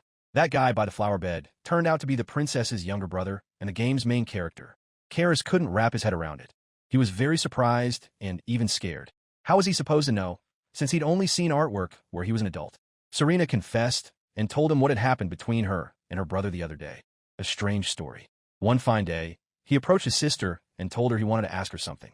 He asked about the father of the girl who had recently come to the princess's tea party. Reijou asked his sister if she happened to know a gentleman named Karis. Serena smiled at her brother and asked, "What about Mr. Karis?" And then her brother began to tell her what the matter was. So Serena told the man that her brother had said he would very much like to thank Mr. Karis. The princess admitted that she was deeply moved. She had thought that Karis had shown him kindness, knowing that the second prince was an important character in the game. But as it turned out, the man had done it from the bottom of his heart. Karis admitted to Princess Serena that, to be honest, he couldn't remember the prince's appearance at all. He figured that since the boy was wandering around the castle, he must be the child of one of the nobles. But still, the man didn't understand what he was being thanked for. After all, they had only exchanged a few words in the garden back then, and he didn't recall doing anything special. Princess Serena laughed. She replied that her brother had said it was thanks to Mr. Karis's words that he was able to find what only he could do. Because ever since childhood, Reijou had been compared to his brilliant older brother, the first prince. And Karis's words had been a true salvation for him. And yet Serena asked, had the man really comforted the boy entirely by accident? Karis laughed. In Karis's opinion, it was the most ordinary advice any adult would give. Apparently, Reijou's status and surroundings weighed too heavily on him. The man replied to Serena that guiding a confused youngster back on the right path was the sacred duty of any adult, so there was no need to thank him. Looking after children was their direct responsibility.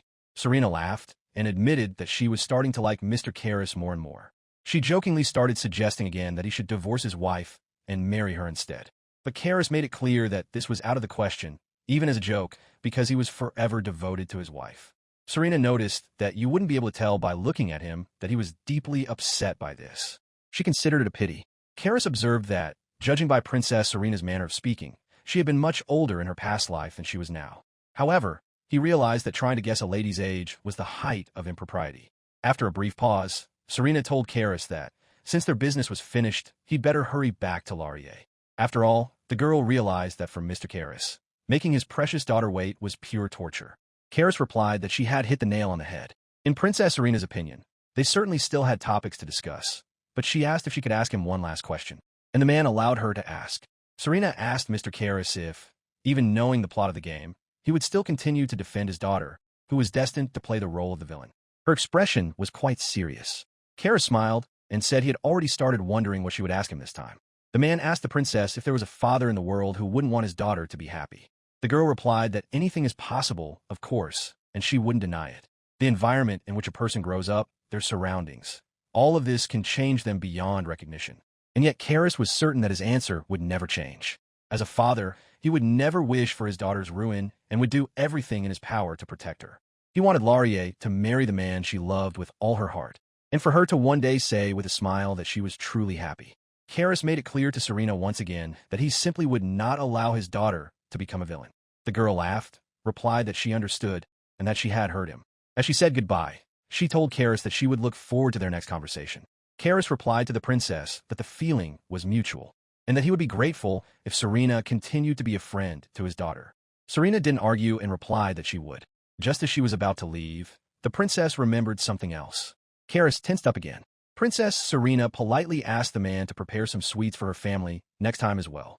Mr. Karras replied that he didn't mind, but since she remembered her past life, she should at least know how to cook a little. Karras even seemed at a loss for words and spread his hands.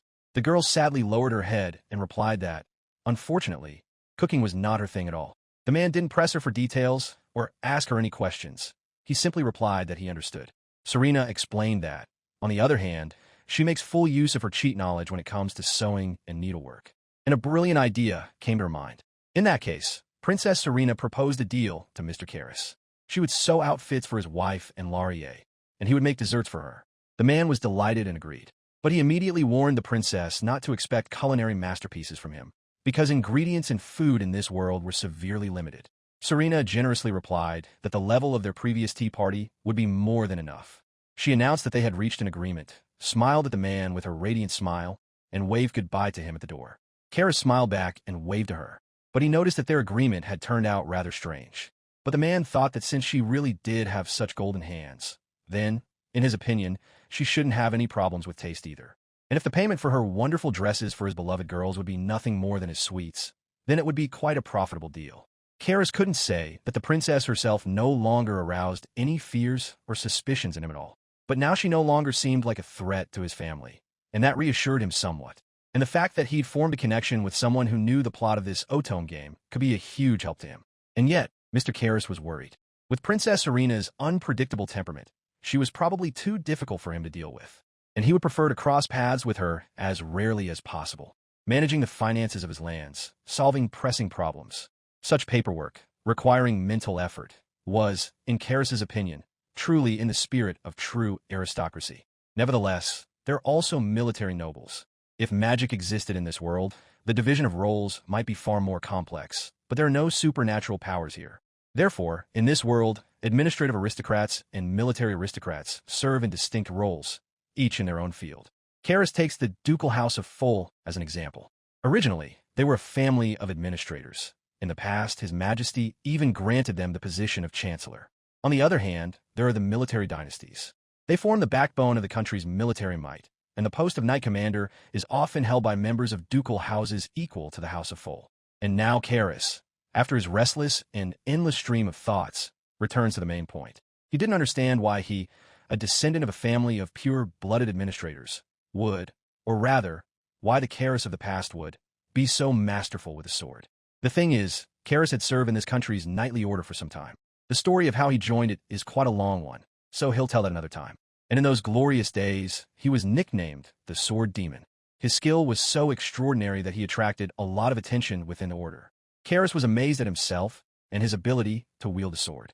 He struck hundreds of blows without stopping and noticed that he had expended far less energy than expected. The man's gaze was quite anxious, even frightened, because he, having seen swords only in pictures his entire past life, and now finding himself in this body, seriously doubted that he would even be able to hold the blade in his hands. But Karis realized that muscle memory was doing its job. It was as if his body instinctively knew how to move. So this was the power of the man they called the Sword Demon. Several years had passed since he left the order, and now that strength was probably not even half as great as it had been before.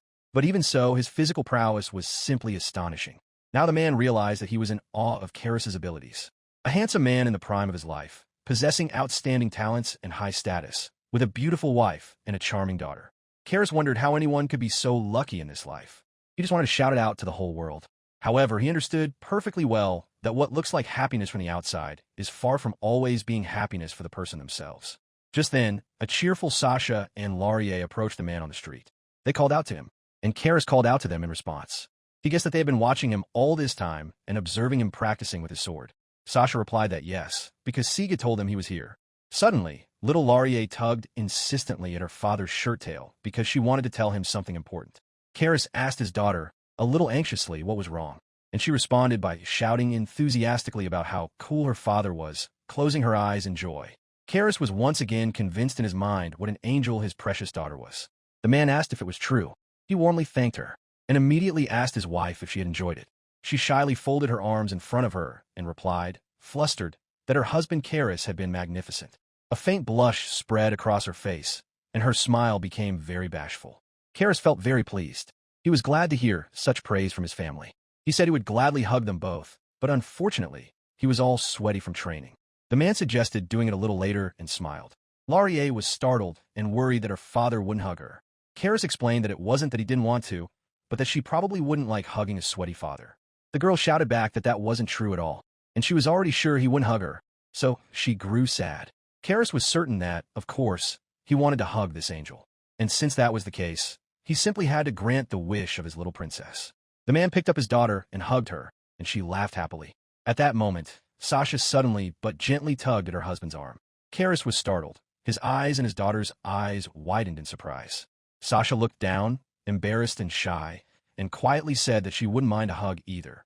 Karis realized that his beloved wife had also given her approval and gently wrapped his arms around her shoulders, pulling her close. All three of them were very happy about this. His daughter exclaimed to her father that he was very strong. Karis was flattered, and he noticed that in each hand he held a beautiful flower, symbolizing his lovely ladies. Morning came. Karis sat in the mansion, lost in thought. Yesterday had been a happy day, but today reality had dealt him a blow, and Mr. Karis was up to his ears in work. His face betrayed some not-so-pleasant emotions, and the morning fatigue was already taking its toll on him. He was indignant about why aristocrats always had so much work. And it wasn't at all because he was being lazy. The duchy's estates were vast, which meant a great many problems were pouring in from all directions, and Karis had to keep all of it under control. To be honest, the man admits himself that he would gladly spend all his free time with his wife and daughter, away from work. But it's one thing to be able to work from home. Sometimes, however, his personal presence is simply indispensable. And today was just such a day. He has to settle a few matters that require his personal presence at the royal castle. Karis admits that leaving his sweet Laurier and his beautiful wife Sasha alone at home is very unsettling. But recently, his estate has been guarded by the best of the best, personally selected by Karis, so that no intruder will dare come within a step of the ducal residence. Back when Karis didn't give a damn about his family, he hired servants without much discernment, and because of that, the house was simply teeming with slackers and downright shady characters. Guards with shady pasts, tutors with awful tempers, maids who were always shirking their duties.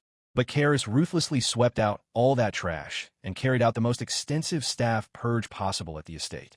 And yet, Mr. Karis's anxiety hadn't gone away. That's why he was eager to wrap up all his business as soon as possible and fly home. Karis arrived at the royal palace and went to the meeting. The man was somewhat surprised by Mr. Karis's unexpected appearance. He jokingly exclaimed that he was seeing Duke full himself and smiled.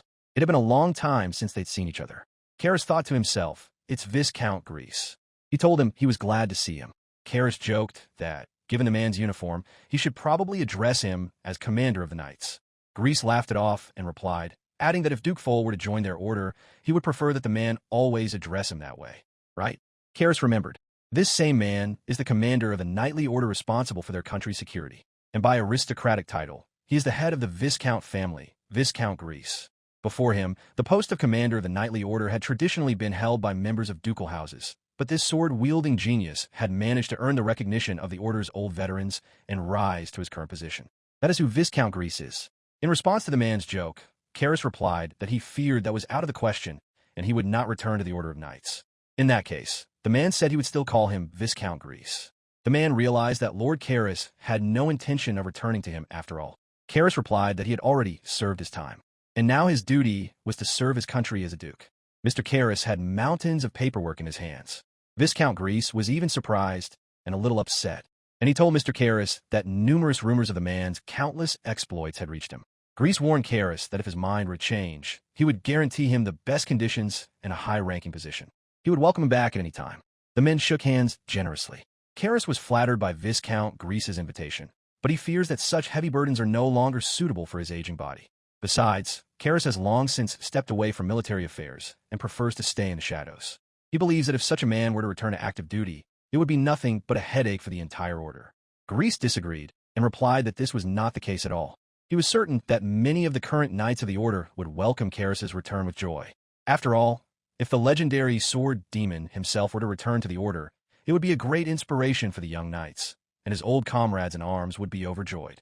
Karis scratched the back of his head in embarrassment and told the Viscount that he was clearly overestimating his abilities. That's how he would have answered, based on his own opinion. But if one were to judge Karis objectively, Grease's words hit the mark perfectly. Viscount Grease told him he shouldn't be so modest. Karis had left the front lines only because of the increased burden of being the head of the ducal house. But even so, Karis's skills far surpassed those of the average active knights of the order. However, the man replied honestly to the Viscount that he was sincerely grateful to him for holding him in such high regard. But now he wants to spend more time with his family, his wife and daughter, so he is forced to decline. Grease was truly stunned. Karis was taken aback. The Viscount admitted that he hadn't expected to hear something like that from him, and he realized that the rumors were true. Karis was surprised that there were rumors circulating about him, and the Viscount explained. Rumor has it that Duke Karisfol has recently mended fences with his family. What's more, it seems he's become a different person and has come to love them sincerely. The Viscount mentioned that this is the talk of the town these days. Karis fell deep in thought. The old Karis. Did he really care so little about his own family that even other aristocrats were gossiping about it? Karis laughed, trying not to show it, but he was stunned as well. Suddenly, something began to move behind the Viscount. Karis noticed it and was a little startled. He asked the king anxiously, "Who is hiding behind you?" The Viscount replied that it was his son, Rebin Grease, and apologized to the man for the awkwardness. He turned to his son and ordered him to greet the Duke. The boy clasped his hands nervously and fiddled with the bow tie on his shirt. Karis looked at the child and remembered that he had seen him somewhere before. Rebin introduced himself quietly and timidly, looking down, and then the Viscount got angry at his son. He shouted at him, saying he had told him many times that one must always greet people loudly and clearly. Rebin wanted to say something to his father, but he was afraid, and besides, he wasn't given a chance to speak. The Viscount shouted back that there could be no buts, that Rebin was the eldest son of the house of Viscount Grease, and in the future would become a knight, a defender of this country. In the Viscount's opinion, he needed to be more confident. Karis was surprised. Well. He watched the Viscount interact with his son and realized that the situation in their family was, of course, quite something. A father whose Spartan upbringing reeks from a mile away, and a son who is utterly downtrodden and lacking in self-confidence. Karis understood that this was, of course, another family's business, and he probably shouldn't meddle too much in it. But this boy, Rebin, reminded him so much of Laurier from the recent past. The man decided to speak up after all, offering his opinion, but first apologizing to the Viscount. He told him that he understood outsiders shouldn't interfere, but warned him not to intimidate the boy like that. The Viscount didn't understand at first, but then replied that, in his opinion, his son was growing up far too weak-willed, and that a son of the Grease household simply had to be much more self-assured. Karis realized that, just as much as he disliked meddling in other people's child-rearing with his advice, but in this case, he simply had to speak up, and he told the man that, even if that were the case, he shouldn't put pressure on Rebin, because every person has their own character. Grease was surprised. Karis continued, saying that, Of course, sometimes a strict upbringing, like Greece's, is necessary. And as a father, he understood perfectly well that the Viscount was doing this out of love for his son. But the man reminded the Viscount that his son was not him. Rebin was his own person. So Karis gave Viscount Greece some advice. Just talk to his son more often. Rebin stood there, shrinking back in discomfort. And his father was even more surprised by Duke Foal's words. But Duke Foal was certain that this way, Greece and his son would definitely be able to reach a mutual understanding. Karis leaned toward Rebin and introduced himself. The child replied quietly again. The man patted him on the head, which startled Rebin a little. Karis reassured him that being shy around a stranger was perfectly normal, and that his outstanding father was right there beside him, so Rebin could stand tall. The boy timidly replied that this was true, but that he didn't have nearly as much talent with a sword as his father did, and clenched his hands in uncertainty. Karis kindly replied that at his age, it was still too early to talk about talent.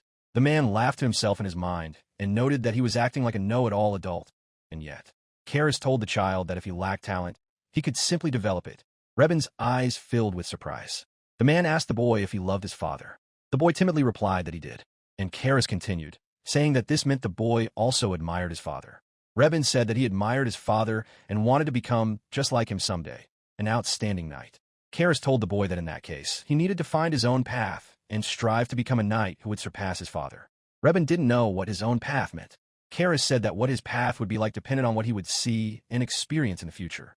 But, according to Karis, no matter which path the child took, if he truly wanted to get closer to the father he admired, he simply had to give it his all. And that Greece was so strict with him because he had high hopes for his son. The boy was surprised, but Karis warned him not to take it as a heavy burden. And he asked him to remember that his father loves him very much and wants only the best for him. Little Rebin exclaimed that he would try his best, and that he was a little scared for now, but he would definitely try to find his own path. Karis stood up straight and replied that that was wonderful, wishing him luck. The man apologized once more to Greece for butting in with his instructions and advice. But he was certain that behind all of Rebin's shyness lay a truly strong spirit. The Duke asked the man to believe that his son would become a far more outstanding knight than he could ever imagine. Greece admitted honestly that he was taken aback. He hadn't expected to hear such words from his son. The man ruffled his son's hair and looked at him with pride. Rebin didn't know how to react. Karis pointed out that children think about far more things than parents realize. That's why he asked Greece to talk to his son more often. He gave the example of how he chats with his daughter every day, and she teaches him a lot. Then Karis said goodbye and was about to leave quickly to finish his business. But then Rebin stopped Duke Foal. He turned around and saw Rebin proudly telling him that he would become just as outstanding a knight as his dad. Karis replied that he would look forward to it and smiled. This happens all the time in families where fathers and children hardly communicate, but what goes on in a child's mind sometimes exceeds any parental expectations. It would seem that parents should understand their children better than anyone else in the world, but often it is the parents who find it hardest to see what matters most. And Karis knew this. He understood that. So he wouldn't lose sight of what really mattered. He had to cherish the time spent with Sasha and Laurier even more than before. And the man made up his mind. He needed to get through this paperwork as quickly as possible and rush home to his beloved family. Karis realizes that there's only a week left until the big day, and he had thought everything through down to the last detail. He was shouting in the kitchen, overcome with emotion, and Sieg even came running at the sound of his cries. He asked Mr. Karis anxiously if everything was all right with him. Garlic was also in the kitchen, laughing at the master's strange behavior. Sieg begged him not to shout like that in the kitchen. He explained himself to Sieg and apologized, saying he couldn't contain his emotions. Sieg admitted that he was surprised when Mr. Karis decided to celebrate the young lady's birthday, and the man replied that it was because he hadn't paid her any attention at all before. Besides, in his opinion, celebrating his own daughter's birthday was perfectly natural. He really wanted to throw her a surprise party. Sieg replied that he understood him, but he asked the gentleman not to overwork himself, and he, with Mr. Karis's permission, would return to work. The gentleman replied to Sieg that he was counting on him. Great. Then he shouted that he was getting to work. Garlic called out to Mr. Karis and reminded him that he had been asked not to shout. The man apologized again in response. Garlic asked the man if he was sure he really wanted to bake the cake himself, and Karis replied that yes, because on a day like this, he simply had to try his best for Laurier's sake, and he has high hopes for Garlic's dishes. The chef told the gentleman that he could count on him. He promised to definitely prepare everything according to the new recipes Mr. Karis had given him. Karis gave Garlic recipes from another world, dishes from his Japanese memories that children simply adore. Karis was curious to see if Chef Garlic could recreate them using local ingredients. This was a true test of his culinary skills. and Karis is taking on the most important task, the classic cake. Lately, he's been baking sweets quite often, so he's already gotten the hang of it. Laurier has a sweet tooth, so he wanted to bake something extra sweet for her. But then he remembered that his wife, Sasha, doesn't like anything too cloying, and he wasn't sure what to do. Of course, he understood that Laurier was the guest of honor, and it would make more sense to bake a cake to her taste. But he wanted Sasha to enjoy it too. So he thought it over and remembered that Sasha had recently been feeling unwell and had a bit of an upset stomach. At the time, she had told her husband that she really wanted to eat something tart and refreshing. The man was worried about his wife and warned her that if she felt worse, she should tell him right away. She told him that everything was fine, but Karis wanted to make her something that would give her strength. And they decided he would bake a lemon cake for Sasha. And for Laurier, an incredibly sweet one. Karis immediately set about baking a test batch. A little while later, as he was spreading the frosting on the cake, he was really happy and realized it was almost done. Because it was his first time baking a lemon cake, and he was terribly nervous about how it would taste. And in his opinion, it turned out quite well. But the problem lay elsewhere. The cake for Laurier. Karis noticed that it looked great on the outside, but didn't taste nearly as sweet as he had imagined. He knew something was off with this cake. And out of the blue, a maid burst into the kitchen, calling out to Mr. Karis loudly and anxiously. It was Sasha, the personal maid. She reported anxiously that Mrs. Sasha had lost consciousness. The girl explained that at first Sasha had complained to her of nausea, and then she had collapsed. Karis immediately rushed to his wife, deeply worried about her condition. He realized that, it seemed, she had fallen ill after all, and he blamed himself for not having insisted on a thorough medical examination back then. The man prayed that his wife would be all right. After Karis rushed into his wife's room, the doctor, who was sitting next to Sasha's bed and examining her, smiled and shared the happy news. Sasha was pregnant. The woman sat there, smiling gently, and Karis was stunned that his wife was expecting a child. Sasha explained that her recent discomfort had apparently been caused by this very thing. She apologized to her husband for making him worry. Karis hugged her immediately and replied, "Thank God." The woman was surprised. By this point, the doctor had already left, leaving them alone. Karis took Sasha's hands and told her that this was a great blessing and that it was good that she was all right. She thanked him for his sincere concern and tried to get out of bed, but Karis immediately shouted that she absolutely must not get up and that she needed complete rest right now. The woman wanted to disagree with him, but she couldn't. She couldn't go against her husband, so she lay back down. Karis stroked her head and thanked her for carrying a new member of their family under her heart. Sasha blushed. She explained that lately her husband had loved her so passionately and made love to her so often. Karis smiled and replied that it was all because she was so charming, but she blushed and asked him not to bring it up again. Sasha continued and said that, after all, when they told them they were expecting their second child, Karis's parents would be absolutely thrilled. But the man thought about it and realized that his parents would most likely just be surprised, because initially, Karis hardly ever spent the night with Sasha. To be more precise, Karis generally kept his distance from women. So after the wedding, nothing happened between them, except for their wedding night. If Karis's parents hadn't pressured him as the eldest son and heir to the duchy, Laurier would probably have been born much later. That's how cold their relationship was. And suddenly, after all that, they were unexpectedly expecting a second child. Karis knew he didn't need to be a prophet to imagine his parents' astonished faces. The man replied to his wife that, whatever the case, this was his and Sasha's precious child. And now, in his opinion, their bond would grow even stronger. Sasha was surprised and asked him to clarify what he meant by bond. And Karis explained that you could even say it was the fruit of their love. He asked his wife which she liked better. Sasha was even more flustered by this description. The fruit of love. The man said that was exactly what it was, the fruit of their love. It was a priceless miracle that would make their bond even stronger. The man stroked his wife's hair. He himself realizes that this sounds incredibly embarrassing, but he had sworn to express his feelings openly. Karis leaned toward Sasha's ear and suggested choosing slightly more specific words. Sasha couldn't take it anymore and let out a cry of embarrassment, but Karis just laughed at her reaction. A few days later, that momentous day finally arrived. Today is Laurier's birthday. Karis had been shouting about it since morning, and Sieg and Garlic were in shock over it. However, he was sad that Sasha, unfortunately, wasn't feeling well, so he asked her to stay in bed. Before that, his wife had apologized for it, and Karis wanted her to make a point of not worrying about anything and just resting. He'd like to spend some time with her, but he'll be able to do that after he wishes Laurier a happy birthday. Sieg came to inform Mr. Karis that the young lady's lesson would soon be over. The man replied to the servant that he understood. He went to the study for his daughter's lesson and waited for it to end. The teacher, a young and polite girl, immediately closed the textbook and told her student that their lesson was now over. Laurier turned to the teacher and sincerely thanked her. Karis told his daughter that she had done a great job, but the girl hadn't expected to see her father there. He leaned toward her and asked if her classes were over for the day. She replied that they were and asked about her father's work. The man replied that he had something important to discuss with her, which is why he had finished early today. Laurier was even more surprised.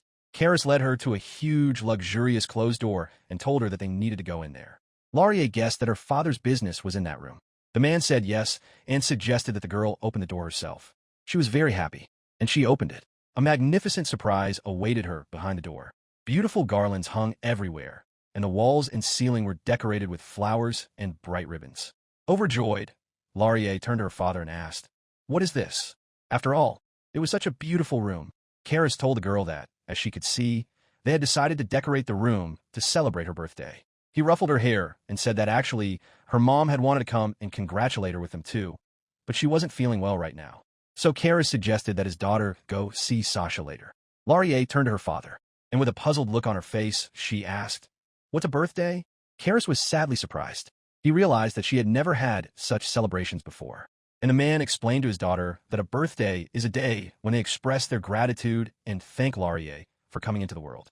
Today is the day she was born, which is why they are celebrating. Laurier listened to her father with her eyes wide with surprise. She asked, confused, if he and her mother were happy that she had been born to them. Karis replied that, of course, they were happy. And they were infinitely happy that Laurier had become their daughter, along with Sasha. Then the man stood up, took his daughter by the hand, and led her into the room. Two young women were standing in the room. Their names were Mia and Reir. They were maids in the Duke's household. Laurier was pleasantly surprised by their appearance. Karis turned to her and announced that starting next year, they would invite Laurier's friends and throw lavish parties. But this year, they had decided to hold a modest celebration just for those with whom she got along very well. The girl noticed that Mia and Reir were wearing different clothes. Usually they were dressed in snow white, maids' aprons, and work clothes. But today they had come dressed up in the most beautiful, festive dresses. Karis explained to his daughter that it was because they weren't at work right now. They were guests who had been invited to congratulate Laurier. The girl was very surprised by everything that was happening. She asked her father if Mia and Reir were really going to eat with them, and her father replied that they were. The invited maids leaned toward the birthday girl and told her that it was a great honor for them to congratulate the young lady in such a setting, and they offered her their heartfelt congratulations. In their opinion, she had grown up a lot and become even more beautiful. The girl was genuinely delighted and thanked them for their congratulations. And yet, as Karis looked at them, he realized he had done the right thing by organizing a small, intimate celebration. If he had thrown a grand celebration the very first time, there would have been a sea of problems with the guests, in a man's opinion. And he was afraid that, because of this, Laurier wouldn't be able to have a good time. Then Karis invited everyone to the table. He said that otherwise all the delicious food Garlic had prepared would get completely cold. The chef came out to the guests with a huge tray of delicious food. Everyone immediately noticed how appetizing and delicious the food looked. Karis suggested that the birthday girl eat before it got cold. Laurier picked up a fork and began tasting the dishes. She said it was very tasty. Karis was delighted. Laurier turned to her father and exclaimed enthusiastically that it was simply delicious and suggested he try it himself. Reir turned to the young lady and pointed out her manners. But Karis cut her off and replied that everything was fine. He understood that, as an aristocratic father, he was supposed to scold his daughter for her poor manners. But he asked her to show him the father who would refuse when his beloved daughter was feeding him with a spoon, and he would gladly try it. Laurier fed him the food and asked if it really tasted good. Her father replied that it was incredibly delicious and smiled as he looked at his daughter. He felt that eating together made it taste even better. The girl asked if he really liked eating with her, and the man replied that, of course, he did. Laurier said, laughing, that she also really liked eating with her father. Karis once again noticed that his daughter was very sweet. She was pure charm. However, Laurier grew sad and said that if her mother were with them, it would be even more delicious. Karis told her she was right and said that when Mom woke up, they would all eat cake together. The girl was surprised by the cake and by the fact that her father had made it himself, putting all his love into it. The man told her that he had tried very hard while baking for her and her mom, so he asked his daughter to look forward to the cake. He could see what an angel Laurier was, and yet, Karis was convinced that he was so happy that his Laurier had begun to express her emotions so sincerely. It makes him happy now, but when a girl hits puberty, Karis's heart aches at the thought that one day Laurier might throw in his face that she hates him. Laurier sat there and noticed her father frowning and looking pensive, worrying about something, so she tugged at his sleeve. She asked him with concern, "What's wrong? Does your stomach hurt?" Karis snapped out of it and replied in a cheerful voice that nothing terrible had happened. He realized he shouldn't act that way because his feelings were written all over his face. He was worried about adolescence, which was still a long way off. Karis realized he still had a lot to learn. One day, Laurier would leave her father's house. To say that Karis wouldn't be sad would be a lie. But for the sake of his child's happiness, he was ready to let go of her hand with joy. Karis turned to his daughter. He took her hand and told her that no matter what happened, he would always be her father, so she could feel free to be herself and do whatever she wanted. Karis continued and said that no matter what happened, he would always be on her side, because she was his and Sasha's most precious daughter. Laurier didn't understand her father's sincere words because of her young age, but then she immediately cheered up and laughed at him. The man smiled and realized that it seemed the girl hadn't fully grasped the meaning of his words herself. He still had a lot to learn as a father, but for now, Karis was certain he would do everything in his power and watch Laurier grow with love. And, at the same time, he understood that he needed to keep himself in check so as not to turn into an overly intrusive and overprotective dad. Karis urged Laurier to eat more at the table and fed her. The girl was happy. Karis asked Laurier firmly, "Are you ready?" The girl replied that she was ready. They approached the door to Sasha's room. Karis knocked gently and quietly at the door. They opened the door, and Karis asked Sasha if she was asleep. The woman let them in. The man asked how she was feeling. Sasha was sitting on the bed and said she was fine. She was feeling much better now than she had been that morning. Laurier ran up to her mother and asked if she was really feeling better. Sasha was delighted to see her daughter, and she sincerely apologized for making her worry. The woman said she had really wanted to celebrate Laurier's birthday with them, and sadly lowered her head. The girl took her mother's hands and spoke to her. She said that the most important thing was for her mother to be healthy. Laurier asked her to get plenty of rest and get well soon.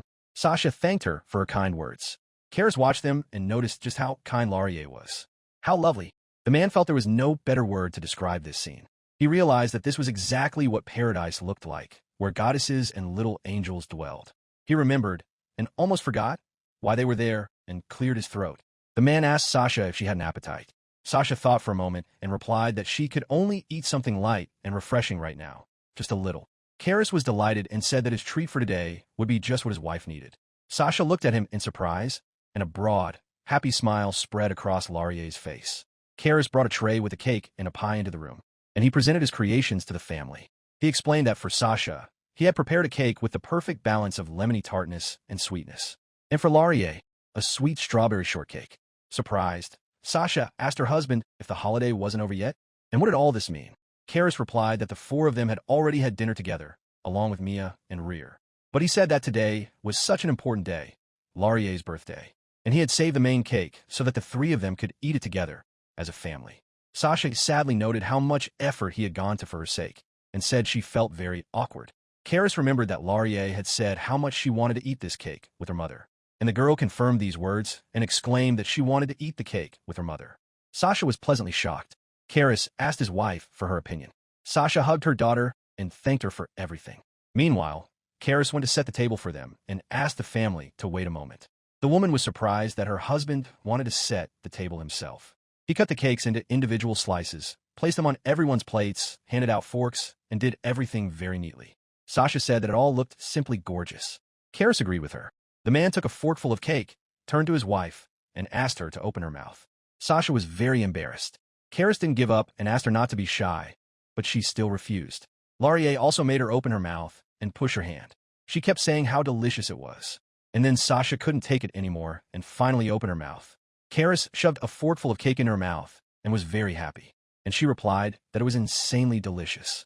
Laurier tugged at her father's shirt sleeve and asked him to feed her too, pointing her finger at her mouth. Meanwhile, Sasha covered her mouth with her hand and stepped back, embarrassed. Karis turned to his daughter, picked up a fork, and asked her to open her mouth. The girl opened her mouth and took a bite of cake, just like a baby bird. Sasha laughed, and Laurier said it tasted really good. Suddenly, the girl pointed at her mom and declared that she had already finished the cake, but her mother hadn't yet. The woman looked at everyone shyly again. Karis was surprised at how quickly his daughter had eaten the cake and asked his wife to open her mouth again. Sasha replied that she could eat on her own, but Laurier and Karis wouldn't let up and asked her to open her mouth again. After they had all eaten together, the ladies thanked the man for the treat. Karis asked them if they liked his creation. They told him it was very tasty, and the man left the room because he remembered something. But he immediately came back in with a large box in his hands, tied with a festive ribbon, and turned to Laurier. It was her gift. The girl asked her father, "What is it?" And he asked her to open it and take a look. After the girl untied the ribbon on the box, inside was a large, fluffy stuffed animal that looked like a little sheep. Laurier immediately exclaimed how cute the gift her father had given her was. Karis explained with a smile that he had asked a friend to teach him how to sew, and he had made this stuffed animal himself. He asked if she liked it. Laurier picked up the toy and was very surprised, her mouth agape. Sasha, seeing the toy, was also surprised and asked her husband if he had really sewn it himself. Karis understood their surprise perfectly. Thanks to the guidance of that same friend, even he, a complete novice at needlework, managed to finish it just in time for today. The man said that, after all, today was Laurier's birthday, and he wanted to give her something to remember it by, so he decided to sew this. After that, he immediately asked the birthday girl for her opinion. Laurier expressed her immense gratitude to her father and, hugging the toy, said she would cherish it very, very much. Karis replied, "Thank goodness," and said he was very happy that his daughter liked it. To be honest, the man admitted that it was his first time sewing and he was terribly nervous, but seeing Laurier so happy, he finally breathed a sigh of relief. The girl showed her toy to her mother up close and asked her to look at this wonderful gift. The woman replied that she was very happy for her and that the gift was truly beautiful. Karis was sure that her joy was worth all his efforts. Suddenly, Sasha looked strange and confused. Karis noticed this and asked her what was wrong. Was she feeling unwell? She replied that it wasn't that. She explained that she had been thinking that she, too, should give Laurier a birthday present, specifically something she had made herself. Karis took her hands and kindly replied that it was no big deal and that next year they would definitely prepare a gift for her together. Sasha told her husband that she was taking him at his word. Suddenly, Karis asked his wife to close her eyes for a moment and not open them until he said so. The woman was very surprised, but didn't resist. The man reached for her hair. A few minutes later, he let her know she could open her eyes. A beautiful hair clip with flowers appeared in her hair, right behind her ear. Sasha was touched by its beauty. Karis explained that his wife's birthday was still a long way off, of course, but this gift was especially for her, as a token of his daily gratitude. She immediately thanked her dear husband and promised that she would always cherish this hair clip. For Sasha, birthdays had also become a distant and forgotten thing. To be more precise, ever since she got married and entered the full household, Karis had never once wished her a happy birthday. But now there was a new Karis, and he had made a promise to himself that he would congratulate her, pouring all the love she had been deprived of all these years into every birthday greeting. Suddenly, Laurier spotted the hairpin and turned to her mother. She asked happily if her father had given her this gift.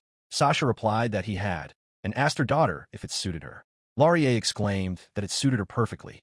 Karis listened to them and realized that the level of cuteness was off the charts. He noticed what a wonderful and loving atmosphere they had. Laurier turned to her father. She told him that when it was his birthday, they would throw him a big party too. Sasha added in a cheerful voice that she would try her best too. And Laurier was already about to ask Garlic to teach her how to cook so she could bake a cake for her father herself. Karis was stunned and lost for words.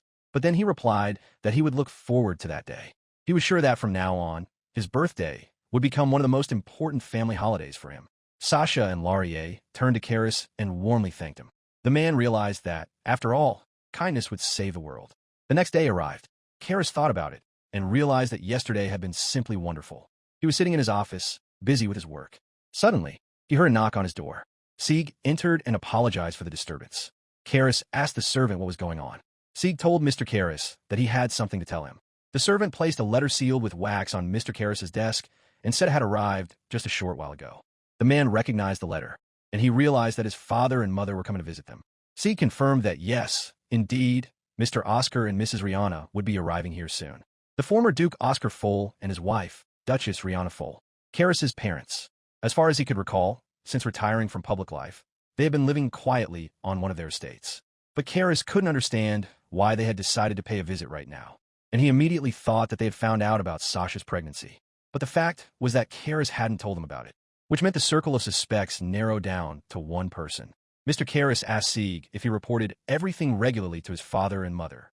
Sieg replied that they had asked him, and he had simply answered all their questions. Karis wasn't in a very good mood, and he didn't know what to do now. Sasha, Laurier, and all the servants in the mansion welcomed the positive changes in his personality with open arms. But he didn't know how his parents, who hadn't seen Karis in so many years, would take it. Judging by old Karis's memories, his parents weren't bad people. He would even say they were normal. However, because of that Karis's difficult temperament, he had almost no memory of normal conversations with his parents, and certainly none after the wedding. They constantly asked when he and Sasha would have children. All they did was pressure him for heirs. At the time, that Karis constantly made excuses about being busy with the Order of Knights and the affairs of the ducal house. He also claimed that he and Sasha weren't very compatible, so it was difficult for them to have a child. Of course, Karis really was up to his ears in work. But Karis himself simply wasn't interested in women, or rather, he avoided them. And that was the main reason for his estrangement from Sasha. But it's one thing to dislike women in general, and quite another when it comes to Sasha.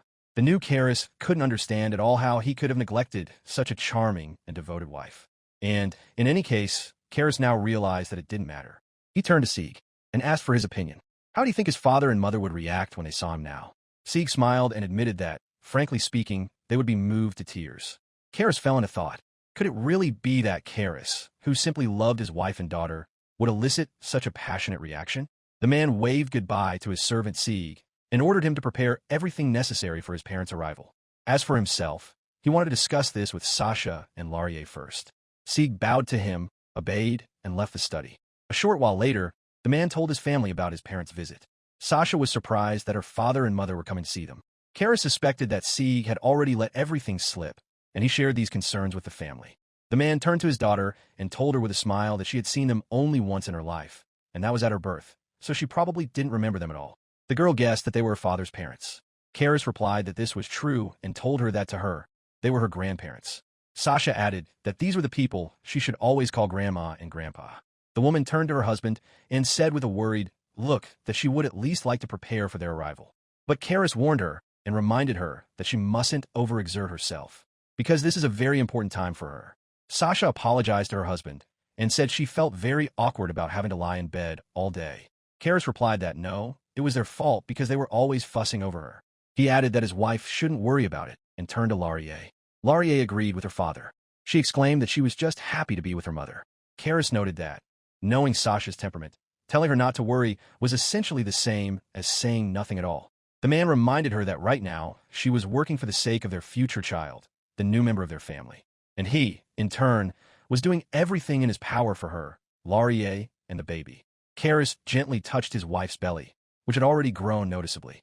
He said in a gentle voice that helping each other in a family was perfectly natural. But Sasha replied that she was always causing them so much trouble. Karis took Sasha's hand and wanted to dispel those thoughts from her mind. He looked into her eyes and said that when it came to his beloved wife and daughter, the concept of trouble ceased to exist for him. And even if there were troubles, he would accept them gladly. Karis was firmly convinced that for the sake of his wife and daughter, he was ready for anything. Sasha's eyes widened. She wanted to say something to him, but the man kissed his wife on the forehead, and she remained silent. Karis finished his thought and added that if she kept saying such sweet nonsense, he would have to silence her with a grown-up kiss. And he asked if she understood everything. The woman blushed and wanted her husband to stop saying such things. Then Laurier turned to them. With a curious look on her face, she asked her father, "What is a grown-up kiss?"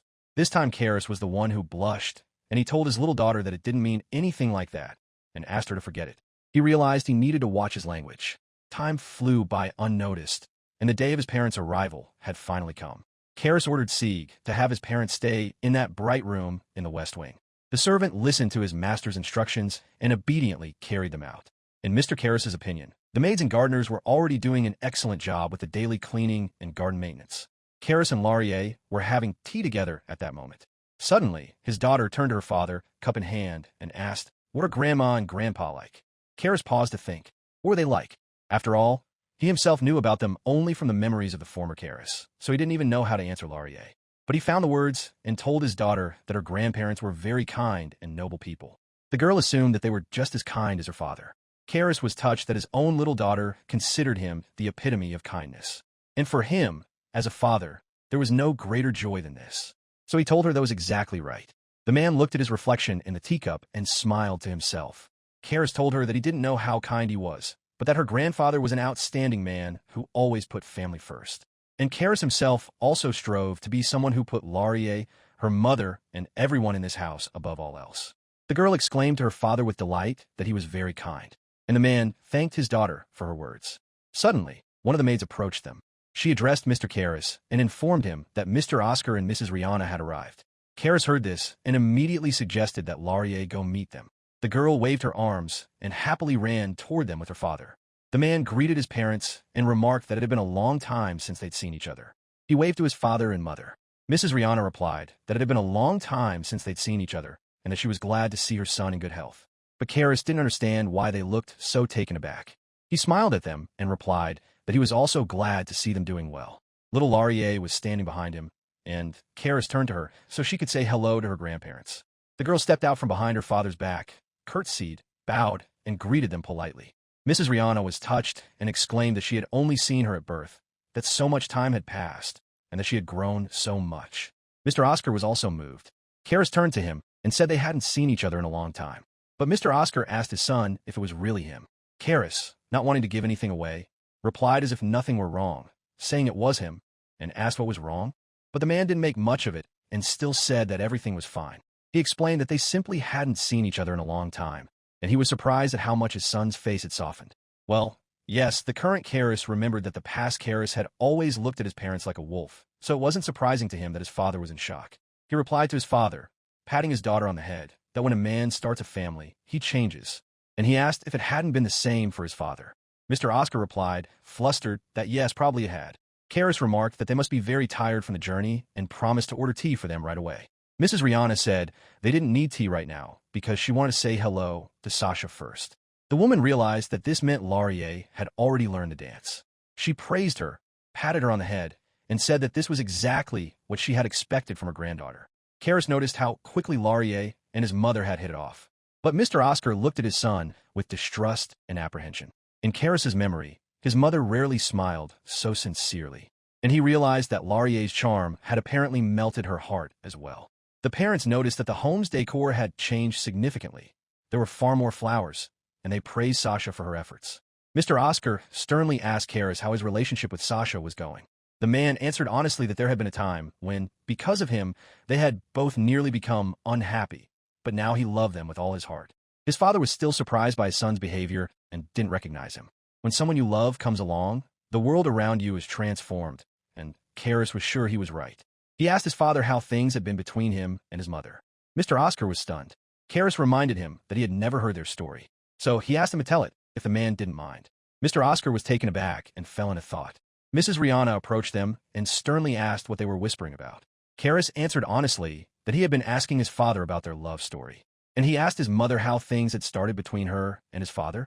Mrs. Rihanna replied indignantly that she hadn't expected such a question from her son and that she was simply stunned. Karis was surprised that they were so shocked, and he laughed so as not to give himself away. He explained that he had simply thought their love story with his father would serve as a good example for him. But the man immediately realized he'd be better off asking about it later. The four of them approached Sasha's door. Karis knocked politely on it and asked if she was awake. She wasn't asleep and greeted her father and mother. Mrs. Rihanna had let her stay in bed and not get up. She had been told that Sasha wasn't feeling well, but she hadn't thought it was that serious. Sasha began to explain that things were better than she thought. Karis kept his daughter close and asked his wife with concern how she was feeling. She thanked him and replied that she had slept a little and was feeling better. With a sad look on her face, she apologized to her father and mother for meeting them in this state. Karis turned to his wife and warned her that she didn't have to put up with this, and he certainly wouldn't let her overexert herself in his presence. Sasha replied, worried that her father and mother had come to visit, and she couldn't just lie in bed. But Karis leaned toward her and looked his wife in the eyes. He assured her that he could see right through her when she was pushing herself too hard. Her parents watched them and were even more stunned.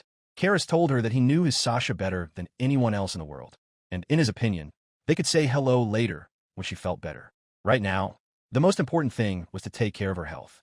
Sasha wanted to say something, but her parents stood there in shock.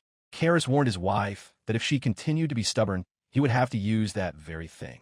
But Sasha didn't want that right now, and with a sad look, she replied to her husband that she understood him. The man turned to her parents, asked for their forgiveness, and explained that Sasha's condition hadn't stabilized yet. He asked them if it would be all right if she greeted them properly a little later. His mother's face was filled with confusion. Karis noticed this and asked her what was wrong. She replied, flustered, that nothing was wrong. She was just surprised at how close her son and his wife had become. Karis laughed and explained that he had simply become more honest with himself. But in his mind, Karis realized that his parents thought he was lying to them. Then again, if he were in their shoes, he would have thought the same thing. The man told his father and mother that their belongings had already been taken to their rooms, and that if they needed anything else, they could just tell the maids. Mr. Oscar replied that he understood. But Mrs. Rihanna fell deep in thought and stared into space. She turned to Karis and asked him to step aside for a moment. They stepped out into the hallway to talk. Mr. Oscar agreed to watch over Laurier for the moment. They left and closed the door behind them. Karis began to worry and wondered if his mother didn't like something in the house or if something had happened. He asked her if there were any problems.